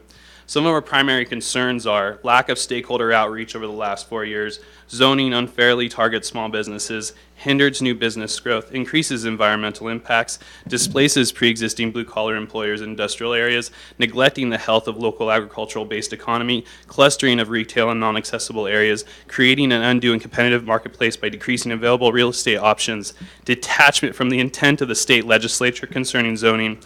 We invited the LCB to this hearing, and Chairwoman Rushford responded that they were sure that you would have reached out to them, and since you hadn't, they declined my request. Prior to the hearing, I looked up RCW 3670A, which is the law that defines the growth management, and found some definitions I would like to share. Agricultural land, emphasize commercial production of horticulture, etc., that has long-term commercial significance for agricultural production. Rural character, emphasize patterns of land use. B, emphasize opportunities to both live and work in rural areas. Urban growth, emphasize location of building structures and impermeable surfaces to such degree to be incompatible with the primary use of land for the production of food and other agricultural products or fiber. According to every state agency except for DOR, these cannabis businesses are agricultural in nature. Placing producer processors only in heavy industrial and commercial zoning is not only inappropriate. When you force cannabis businesses into these zones, you will force pre-existing businesses out. This ordinance creates unfair competition for real estate.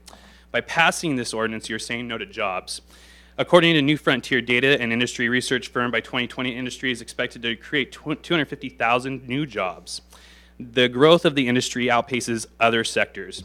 And according to ZipRecruiter, in 2017, the number of jobs posts for openings in the marijuana industry increased by 445%, outpacing tech at 254% and health at 70%. Retailers will also suffer by this ordinance. This ordinance will impose the same issues as described above, as well as limiting safe access to legal cannabis. Whether you accept the medical benefits of the plant or not, the state has approved over 30 qualifying conditions, 2 of which are PTSD and TBI. This ordinance will do a disservice to the veterans that choose cannabis over pharmaceutical options.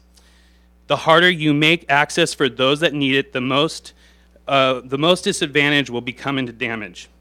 As a final comment, Senate Majority Leader Mitch McConnell passed the 2018 Farm Bill on the way to the President, which legalizes hemp as agriculture. Hemp is also cannabis, minus THC. Please get your heads around this issue. Defer it for a later vote. Thank you. Thank you for your words, sir. Next, I have Jeff Merriman. My name is Jeff Merriman. I own a Tier 2 in Rochester. I also work a normal job. My employer had a warehouse over in Montman Industrial Park. We lost our lease.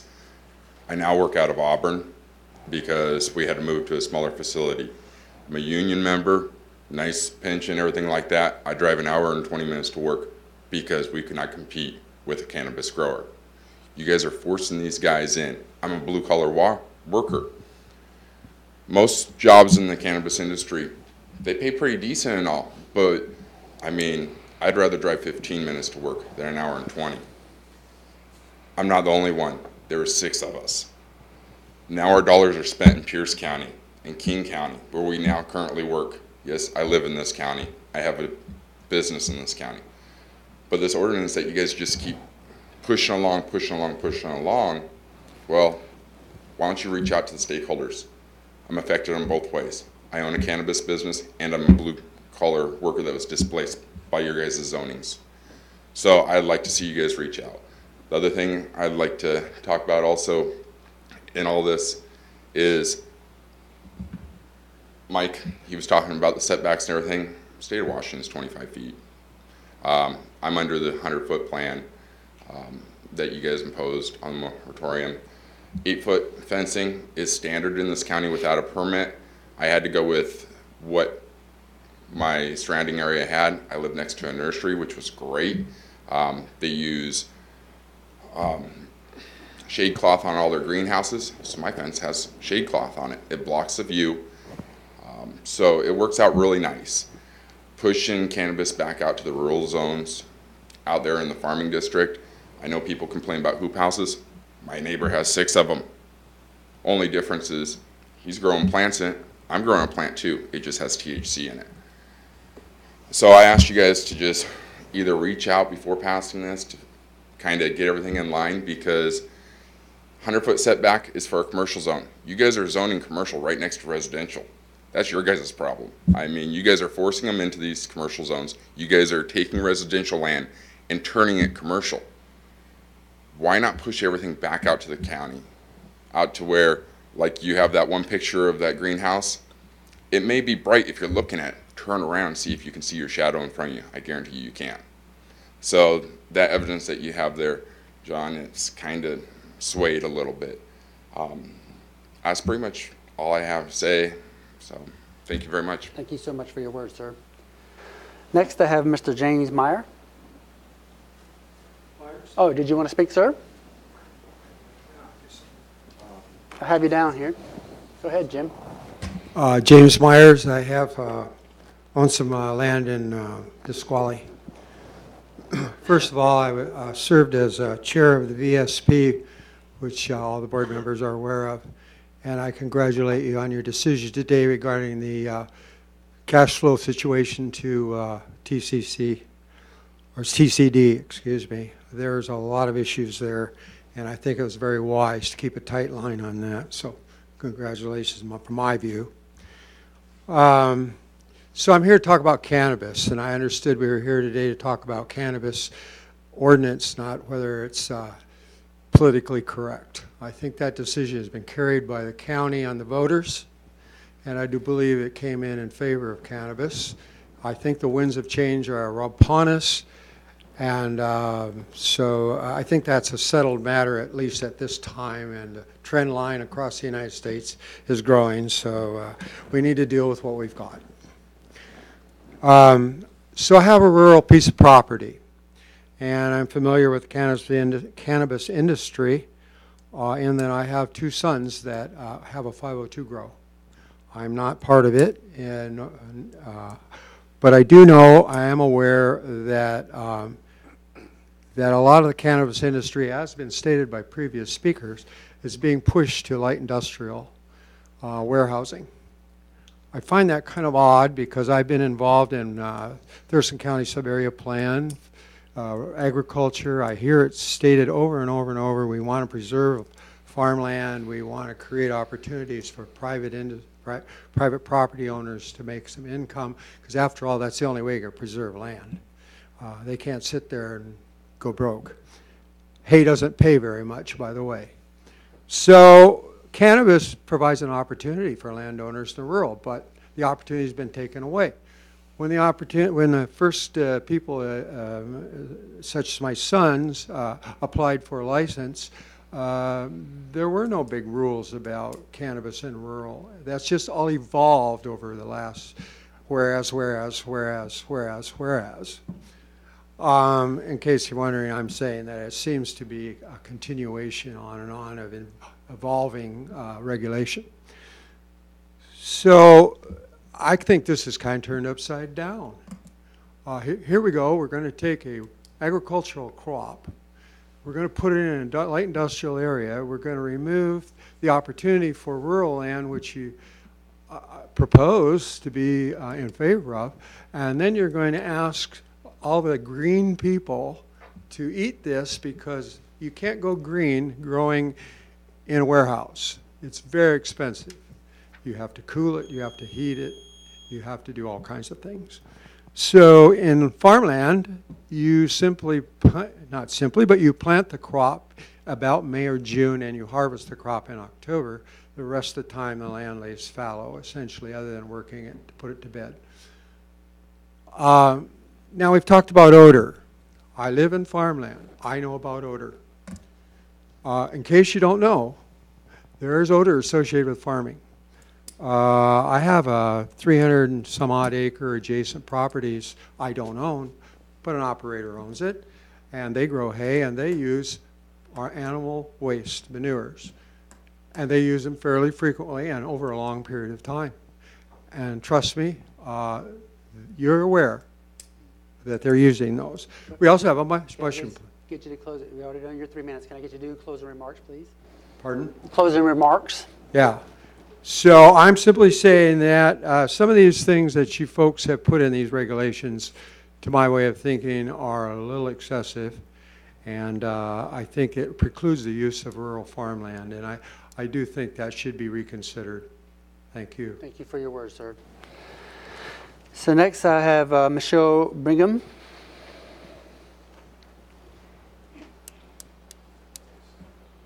Hello, Michelle. There you go. Bring the mic down.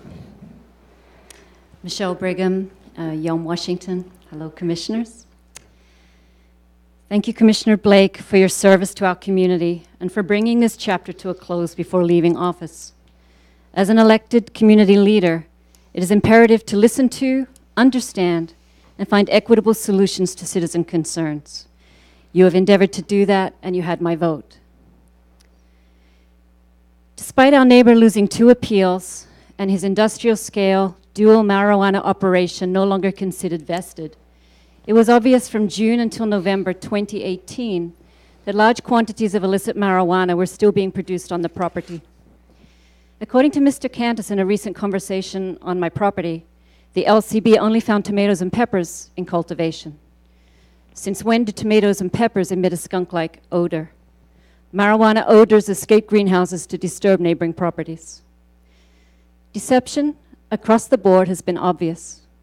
From summer through fall, children as young as 10 to 16 were easily observed caring for the marijuana in the Tier 2 and 3 greenhouses or harvesting the additional pot behind our garden. 3 other families surround this property with at least 10 young children combined. Our single-lane easement is full of deep potholes, recently witnessed by 3 county officials, due to the heavy traffic from the unpermitted marijuana operation, which they never repair. A generator still runs nearly constant, 24/7, to power strong fluorescent lighting in the home. If the county has been told no one lives there, why the continual use of noisy generators all night long, especially when power is connected to the property? Why must we continue to lose enjoyment of our property by being forced to listen to the grating noise of multiple generators and industrial fans to produce illicit marijuana? For years, our neighbors have utilized their property as a private dump and black market production center. They use deception to get what they want. A fire destroyed a building in 2016 that could have devastated our property. Was that the result of their illegal processing? Why hasn't the county required them to remove the illegal structures and restore the land to its former condition? Imagine what it has been like to challenge this illicit operation all of these years, landlocked behind this activity. Imagine having to overcome the fear of retaliation for oneself and one's family. This is why my husband and I, for so long, have opposed the zoning of marijuana production and processing in rural areas of Thurston County. Based upon our experience, we encourage people throughout the country to oppose such zoning. Although I would like to see all marijuana grown indoors in restricted areas, I am in favor of Thurston County's proposed final marijuana ordinance. Thank you for considering our concerns and acting upon what has clearly been an unfair situation, not just to ourselves, but to others who wish to feel safe and thrive in this county. Commissioner Blake, we wish you well in all of your future endeavors. Thank you. All right, next person I have on the list is James Brigham.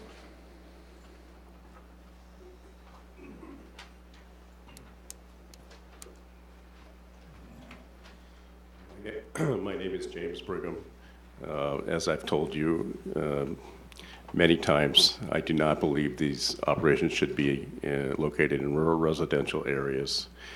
If everybody was just considerate of each other, that would be one thing. But I can tell you from direct experience that the people that are operating these things only care about themselves. They don't care anything about their neighborhoods, and they don't belong there.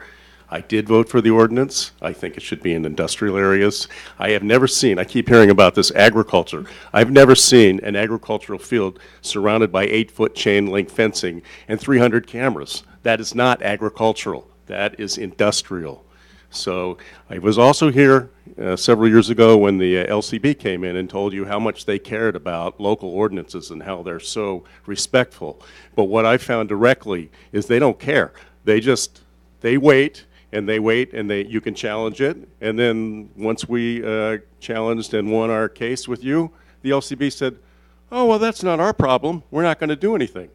So you are the only firewall that we have to protect rural residential people. The LCB is just in it for the money.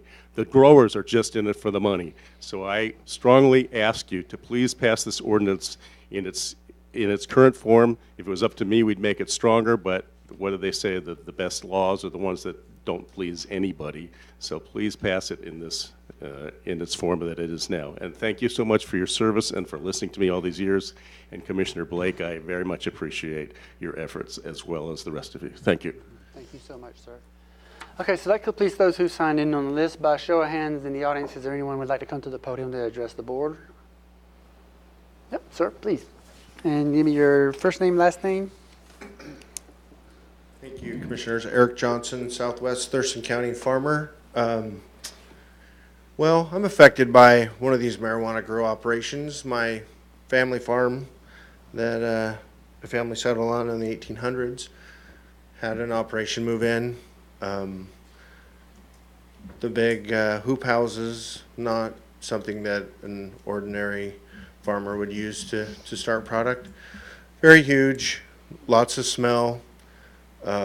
Lots of bright lights.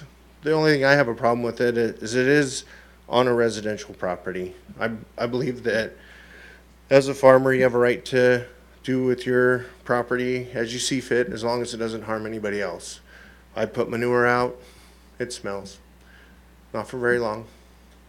These cannabis operations, they smell for a long time, but you know, I still live. My cattle still live. I don't envy your situation. I haven't read the ordinance. I'm just going to give you my perception. I would like to see them in more of a agricultural setting, especially when it comes to hemp. But on the other side, you know, it'd be great if they could contain the light and the smell. So I haven't helped you any at all. I can just tell you I have one next to me, and it's there. I don't like it, but they were able to buy the property and do what they needed to do, so we coexist. Thank you. Thank you so much for your words. Thank you very little, Eric. By show of hands in the audience, is there anyone else? Yes, sir. Please come to the podium. And your first name, last name, sir? Yeah, my name's Jeff Dowdy. I live in Tumwater, and I own Capital Analysis in Lacey, which is a cannabis testing facility. So somewhat of a stakeholder here. We are looking at potentially becoming licensees in the future as well, as per discussions with the LCB. So this could directly impact us, as well as the fact that this affects my customers. I can tell you that imposing additional zoning ordinances is going to create a loss of jobs. It is going to put people out of business. The producer processors currently in the county and the state are struggling as a whole. So any kind of additional fees, more money, kind of death of a thousand cuts for these guys. So I don't want to take up a whole lot of time. Really just, I can't really support this. It's going to hurt us as an industry. So Thank you for coming today, sir. Anybody else from a show of hands in the audience would like to come to the podium? Seeing no one, let me see where I'm at in there. Is there any comment, feedback so far? Is this the time that I might get to make some comments in regard to the ordinance passage or not? Is that what you're, Mr. Well, Chair? let me see what he's got. I can go either way. I can make comments now, or when we decide on whether we're going to have a motion or not. Sure. Yeah. Okay, let's do that. Is there a motion to close the public hearing? I move to close the public hearing. Second. Second, it's been moved and seconded to close the public hearing. All those in favor say aye. Aye. Aye. Aye. And that motion carries. Now, is there a discussion that you want to have on the move forward with the proposed description, or you want to hold for analysis? What's the pleasure of the board? Is there any chance, I mean, the public hearing is over, but Mike Kane, his staff, could I ask if he has anything to add that may or may not be true or anything like that that he's heard? Is that okay? Yeah, sure. Mr. Kane, is there anything here that maybe you'd want to clarify, or it is true, it isn't true, that maybe you're not knowledgeable about? And I'm not trying to put you on the spot. I'm trying to learn as we go along here. All right. Well, let's say truth. The truth is that new marijuana operations, producers and processors, are not permitted in the rural county in the residential zones. They're only permitted in commercial and industrial zones. So we have probably 50 previously approved in the rural area, but there will be no more with this ordinance. Okay, that helps. No, I think, I wish I was more knowledgeable on this topic. Is this the time I get to make a statement myself about where we're going to go with this? Well, let me get a motion, and then we will. Okay. And then you have any additional, I just Michael? have a question for Mike, and this is not rhetorical, but kind of is. I kind of know the answer, perhaps. Have you ever seen, in your 27 years of dealing with the county, have you seen a perfect ordinance? I've written several. No. No, there's none. There are none that that satisfies everyone. Thank you. Michael, just one question. This is specifically to the unincorporation part of the county. Is that, doesn't apply to the incorporated or the cities? It does not apply to the cities. It does apply to the urban growth areas, however. And you mentioned 50. I was hoping you give a number, so that's great. And I asked Robin a question. In general or specifically, how much does the state give back to the county in terms of dollars to be able to, and how much does the state take also, and then how much do they give back, especially for law enforcement and then for health? Can you break it out for me? So the last time I looked, the state revenue from Thurston County marijuana was about $14 million. In this fiscal year, 2018, the county will receive approximately $500,000 from the state of that $14 million, and then that'll drop down to around $420 in future years. And we got extra this year because it was a catch-up year, they said, because they changed the laws. But that is all the money that the county receives directly for any purpose related. That's for public safety, the work that has to be done in the permitting center, any code compliance work, and it just does not cover our costs. As far as public health, there is a grant that public health, it's a competitive grant, can apply for from the Department of Social and Health Services. Just offhand, I don't know how much of that the county receives. It's, again, not a large amount of money. But if the county so chose, you could use part of that $400,000 that we receive for public health purposes. That's about it. Ask a question, yeah. I have to clarify something with our financial person. You're saying we have the potential of getting are you telling us that we actually got $500,000 this year? It was in past years that we only, collected the lesser amount. Okay, I just want to make sure this clear for myself, because we're going through the budget process 2018. right now. For 2017 then, is that the number that I got about the state collected $14.8 million Yes. and gave us back $143,000? Yes, that was in 2017. 17. Yes, That was for 17. That was less than 1%. Correct. Are you saying we've already got the money Yes. from the state for 2018? Most of it, yes, and we are guaranteed to get the rest, yes. Well, About they were 500,000. guaranteed to give us major crimes reimbursement as well, and we didn't get any of that money There back. was no guarantee. All the But law said there is for a that. guarantee that we're going to get this money. Yes. 420. 420,000. 420 in future years. This year, it's over 500,000. Just for one-time sake. Yeah, 500 it's one-time bump because they say they're Okay. catching up. I honestly don't remember that number in our revenue section that of our budget. is- But I don't either. Yep. Is it just ironic, or is it humorous, that the legislature for the marijuana kickback would be 420? I think that's coincidental. Yeah, no, I doubt that. Well, I do because it's all formula driven. Good Yeah, grief. it's That's just- completely driven by That's just formula. silly. And you also heard this morning from the local legislators, there is a desire to work on equitable distribution of the More liquor as equitable. well as the marijuana revenues coming to the local government. So Yeah, we'll see how that goes. Yeah. Continue on just a little more before a motion. there's a desire. Not much.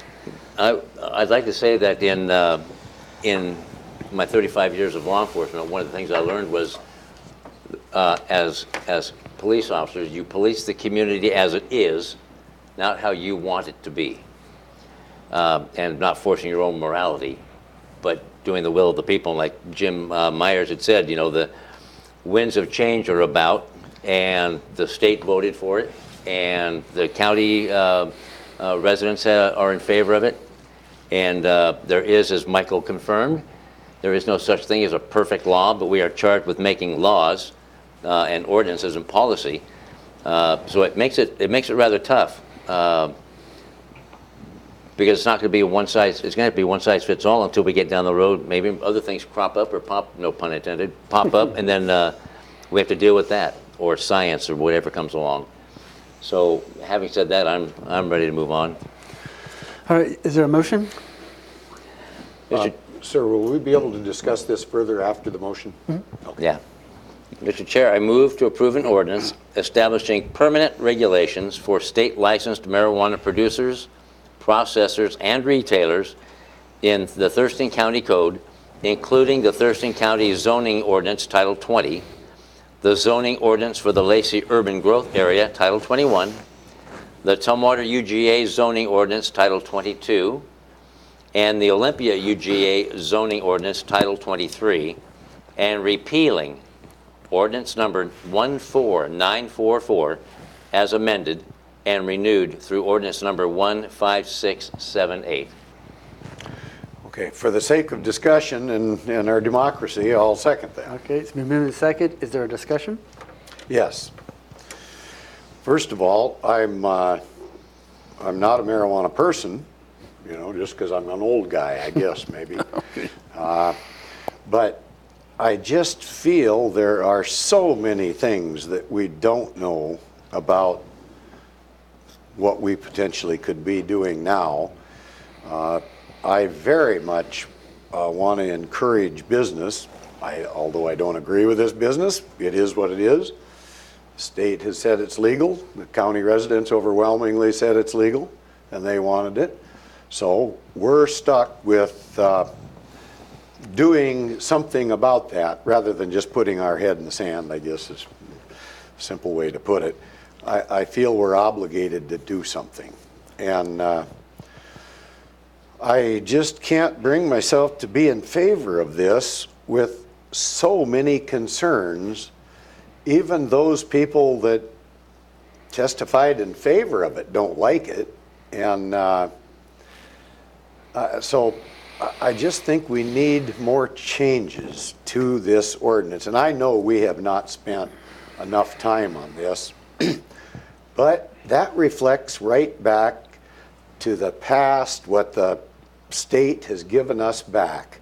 Less than 1% to do all the regulatory, planning, permitting, enforcement. $143,000 is what we were dealing with in the past. Now, it sounds like this time around we're going to get a little more. So we might get less than 2% by the time it's all done. But even so, I think if we had adequate resources to really delve into this and come up with solutions that maybe could make more people happy. I don't know about that. I'll refer to Mike. You aren't going to make everybody happy, that's for darn sure. But I don't want to sound like I'm a promoter of this activity, but I'm a realist. And I think that it is a business venture for a lot of people. And if they're going to get in it, the state wants them in it, I want them to succeed in it because I want to collect the tax and provide services to the community. So, but you don't collect the tax. Well, we don't know. The state does collect it. Right. We don't have any say about it. I'm hoping the legislature is listening to us because we complain to them a lot. And so for those reasons, I just don't see that I can move forward on supporting this ordinance. Okay. Yes, sir. Do you have any comment, discussion? I will not be around long enough to find an ordinance or have staff write an ordinance that will appease everybody. Yeah, that's right. So I just need to, that's where I am at. I'm ready to do it and then work on it, massage as we go. I'm tired of the perennial 6-month extension, year extension, 6 months. This has been 13 times, 14 times, 15 times or so that we've pushed it, not just us, but I mean, the previous Prior commissions boards. push it down the road. I'm ready to make a decision and then try to perfect it as we move along with new science, new medicine, new everything that comes along, perfect it as we go. Have a counter or? No, I've pretty much had my say on it. Okay, so just for the record, I am very much small business oriented, and I absolutely understand what has been said in the past and currently today. I do promote small business. I think there's a health component to this that needs to be addressed in a larger issue that has never really had life on a table or discussion. I think the things are moving in the right direction for a better Thurston County for this particular subject, especially if there are more resources coming back to the county and it's starting to move in that direction. Hopefully it'll flatten out to where funding / resources match those particular services that are needed in order to keep the county both healthy and promoting business-wise. And then I do believe in hemp. I think hemp is the way, but that's a personal statement. But I do support the way it is. I've seen all 13 iterations. I've lived all 13, and I think it is high time we call it on 13. That's a great number. And adjust as we go along. There will be changes that allow this and make it to where it makes a balance of what we need to make Thurston County a better and more productive place to live. So I'm in support of the current wording, and so I'll call for the vote, and your vote is? Nay. Nay. Aye. Aye, so it's a 2-to-1 vote to go forward with the motion as presented. Okay, so in that case, I'll close the public hearing. It's already been closed, and that gets to the vote. Now I need to move back to the Board of County Commissioners, and we have one tiny item to finish up, and in that portion of it is 9C and 9D. And then we'll adjourn. So this is the point where the county commissioners can report out on any sessions, work assignments, or meetings, or any updates they'd like to talk about from the community or any other place. Well, I guess I'm only going to talk about clean water. I think we need to work on clean water. That's what I've spent my last week working on, and I guess that's my report for today. All right. How about you, sir? I'll just make it real short and sweet. I've got a whole long list, but yesterday I attended a half-day seminar at Evergreen State College on the Olympic mud minnow, and it's really cool stuff, that little dadgum little fish, and where it's not only found, going along with what Gary said, not only where it's found throughout Washington on the west side, but the places where it's not found and why. And a lot of it is the fish passage barriers that we're addressing. So that was pretty doggone cool. And I'll just leave it at that. There's just too many other things. All right, I'm going to reserve mine. If I can come back to me and see if there's any county manager's update, and then I'll do a closing remark. And then Yeah, let me just walk you through briefly your combined calendar, where at least 2 commissioners will be present. Soon after this meeting is adjourned, you will convene as a Board of Health. You have your regular board meeting, and that will be the last meeting of the year. On Wednesday, December 12th, tomorrow, at 11:30, you will go to the St. Martin's University, where you will participate in the Thurston County Chamber's Boss of the Year ceremony. 1:30 in the afternoon, you have a Heritage Grant Funding briefing. 2 in the afternoon, you have a briefing from the Sheriff's Office. At 2:30, you have a briefing on the proposed budget amendment number 7 for the 2017-2018 budget. And at 3:30 in the afternoon, you will convene as a quasi judicial to hear an appeal on the Verizon Vale Road Cell Tower special use permit. Thursday, December 13, at 9 in the morning, you will have a briefing related to the Civic Center and Courthouse on the feasibility study that our consultant has prepared. Friday, December 14, 9:30, you will have a closed session to have a conversation on the public testimony you received related to the appeal on December 13. 10 in the morning, December 14, you will convene as a Board of Health, where you take a special action related to environmental health fee schedule related to the 2018-2020 budget. And then you will convene up as a Board of County Commissioners 10:15 on December 14 to take a final action on the 2019-2020 budget. 12, you will convene at the Red Wind Casino, where you'll have the opportunity to meet the leadership of the Nisqually Tribe Council, and that will be the first meeting, perhaps, as too many to come.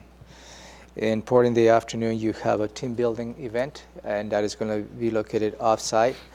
Well, you have the opportunity to say Merry Christmas to Commissioner and staff. Moving on to December 17, that is Monday, there is the Thurston Tribes Coordinating Council, the end of the year gathering. And the Tuesday, December 18, all the Board of County Commissioners have been canceled for the rest of the year. So this is your last Board of County Commissioners meeting. Moving on to December 20th, you have Commissioner Blake and Commissioner Hutchins. You have the Thurston Mason Behavioral Health Organization meeting. And that will take you to the rest of the year. Thank you very much for everything that you do. all right, so I'm going to go back to my statement as kind of a final note in terms of the Board of County Commissioners. This is my last one for the 4 years that I've served, and I absolutely have to thank my family, my wife and daughters, granddaughter, and there we go. Friends, I have so many friends that I've come across here in Thurston County, and I always say that I would love to meet all 260,000 people because their story is very important to me in terms of what they do and live here in Thurston County. That is my love of life. But it's hard to go, and I'm not going to cry, but you can't help but to cry because there's so many changes that are going on that I'd love to be a part of, and whether it be socially, or economically, or culturally, or even the weather, the way it changes, and the way we've had to make decisions on that. It all comes down to taking care of people in the place you live, and it has been an honor and a joy to be able to serve, not only from a military, former life in the military to serve our country in that service, but to come home and do that again and be in front of you, and trusting me with your vote and your support to make the decisions we need to be balanced and cared for. And that's not always easy, as you can tell, even as a result today. But the bottom line up front, the bluff, is about policy. And anybody that sits behind this diocese, be it my former seatmates, who I absolutely thank them from the bottom of my heart for teaching me and caring for me, even if we might have had a difference of direction for the county, and my 2 current seatmates, and the entire staff that has been wrapped around me to make, hopefully, good decisions for the future of our kids. it does come back to policy, and that could be words on a paper or funding. Sometimes they're synonymous. But I thank you, and I wish you the best, and I know I'm leaving it in better hands and better than I found it, no matter what issue I ruled on. So with that, is there a motion to adjourn? No, you cannot. Do we have to adjourn right now, or can we make another statement? Well, you can make another statement, but I got to adjourn at some point in time. Yes. But I would like to take this opportunity to thank Commissioner Blake for his leadership and guidance through my 2 years that I thought I knew something when I came into this position, having in the past served as sheriff. I cannot tell you how many times I've recognized prior county commissioners that I maybe didn't agree with all the time, and thanked them for their commitment to their service in Thurston County, because it really is a tough job. And I thought I knew something. I knew very little in the end when it came right down to it. You can see by today that we don't always agree on some of the policy decisions that are put in front of us, but we debate those politely. We try to have very polite discourse, I guess is the best way that I can put it, even though we might disagree.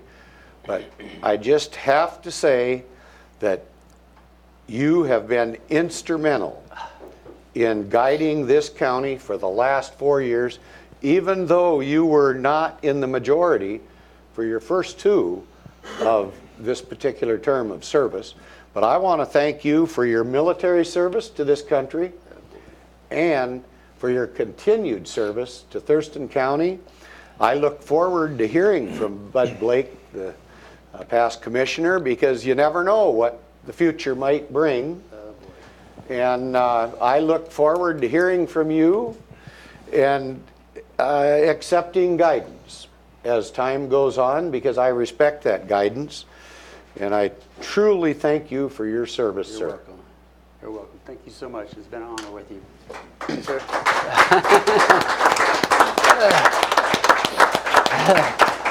Yes, sir.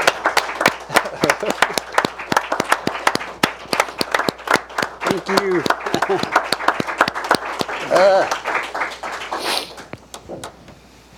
You gonna do it too? No. Okay, good. Yes. When I exited law enforcement, I was recruited by several people. Many of them didn't even know each other to run for public office. And one of them was Bud. I said, who's this guy named Bud? Yeah, everybody said that. And, but since that time, over 2 years ago, you have become a household name. I'm just thinking of the right words. To include my kids that are grown out of the house. You are a household name. You're a phenomenal mentor. Bud's been a phenomenal mentor for me, not only from a policy point of view, but from a leadership perspective. And I'm sure that came from either good breeding or the military, or both. But I've learned quite a bit from you, and like Gary just said, I expect to continue to learn from you because you're a phenomenal mentor. Not to the point where I wish you gave birth to me, but I'm not going to go overboard. Yeah. But you are truly well loved in our family and in the community, and you won't be going far. No. So thank you very much. This Buzz right down the road now. So, before I adjourn, I just got to say thank you, Sherry Neal, and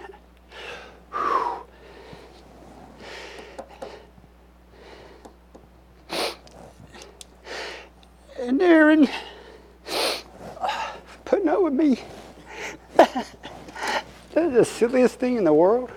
And just a simple little Bud, but I love all of y'all. And is there a motion to adjourn? Mr. Chair, I move to adjourn. Second. It's been second to adjourn this December 11, 2018. All those in favor say aye. It's tough, but I guess. Yeah. Aye. Aye. And we are adjourned.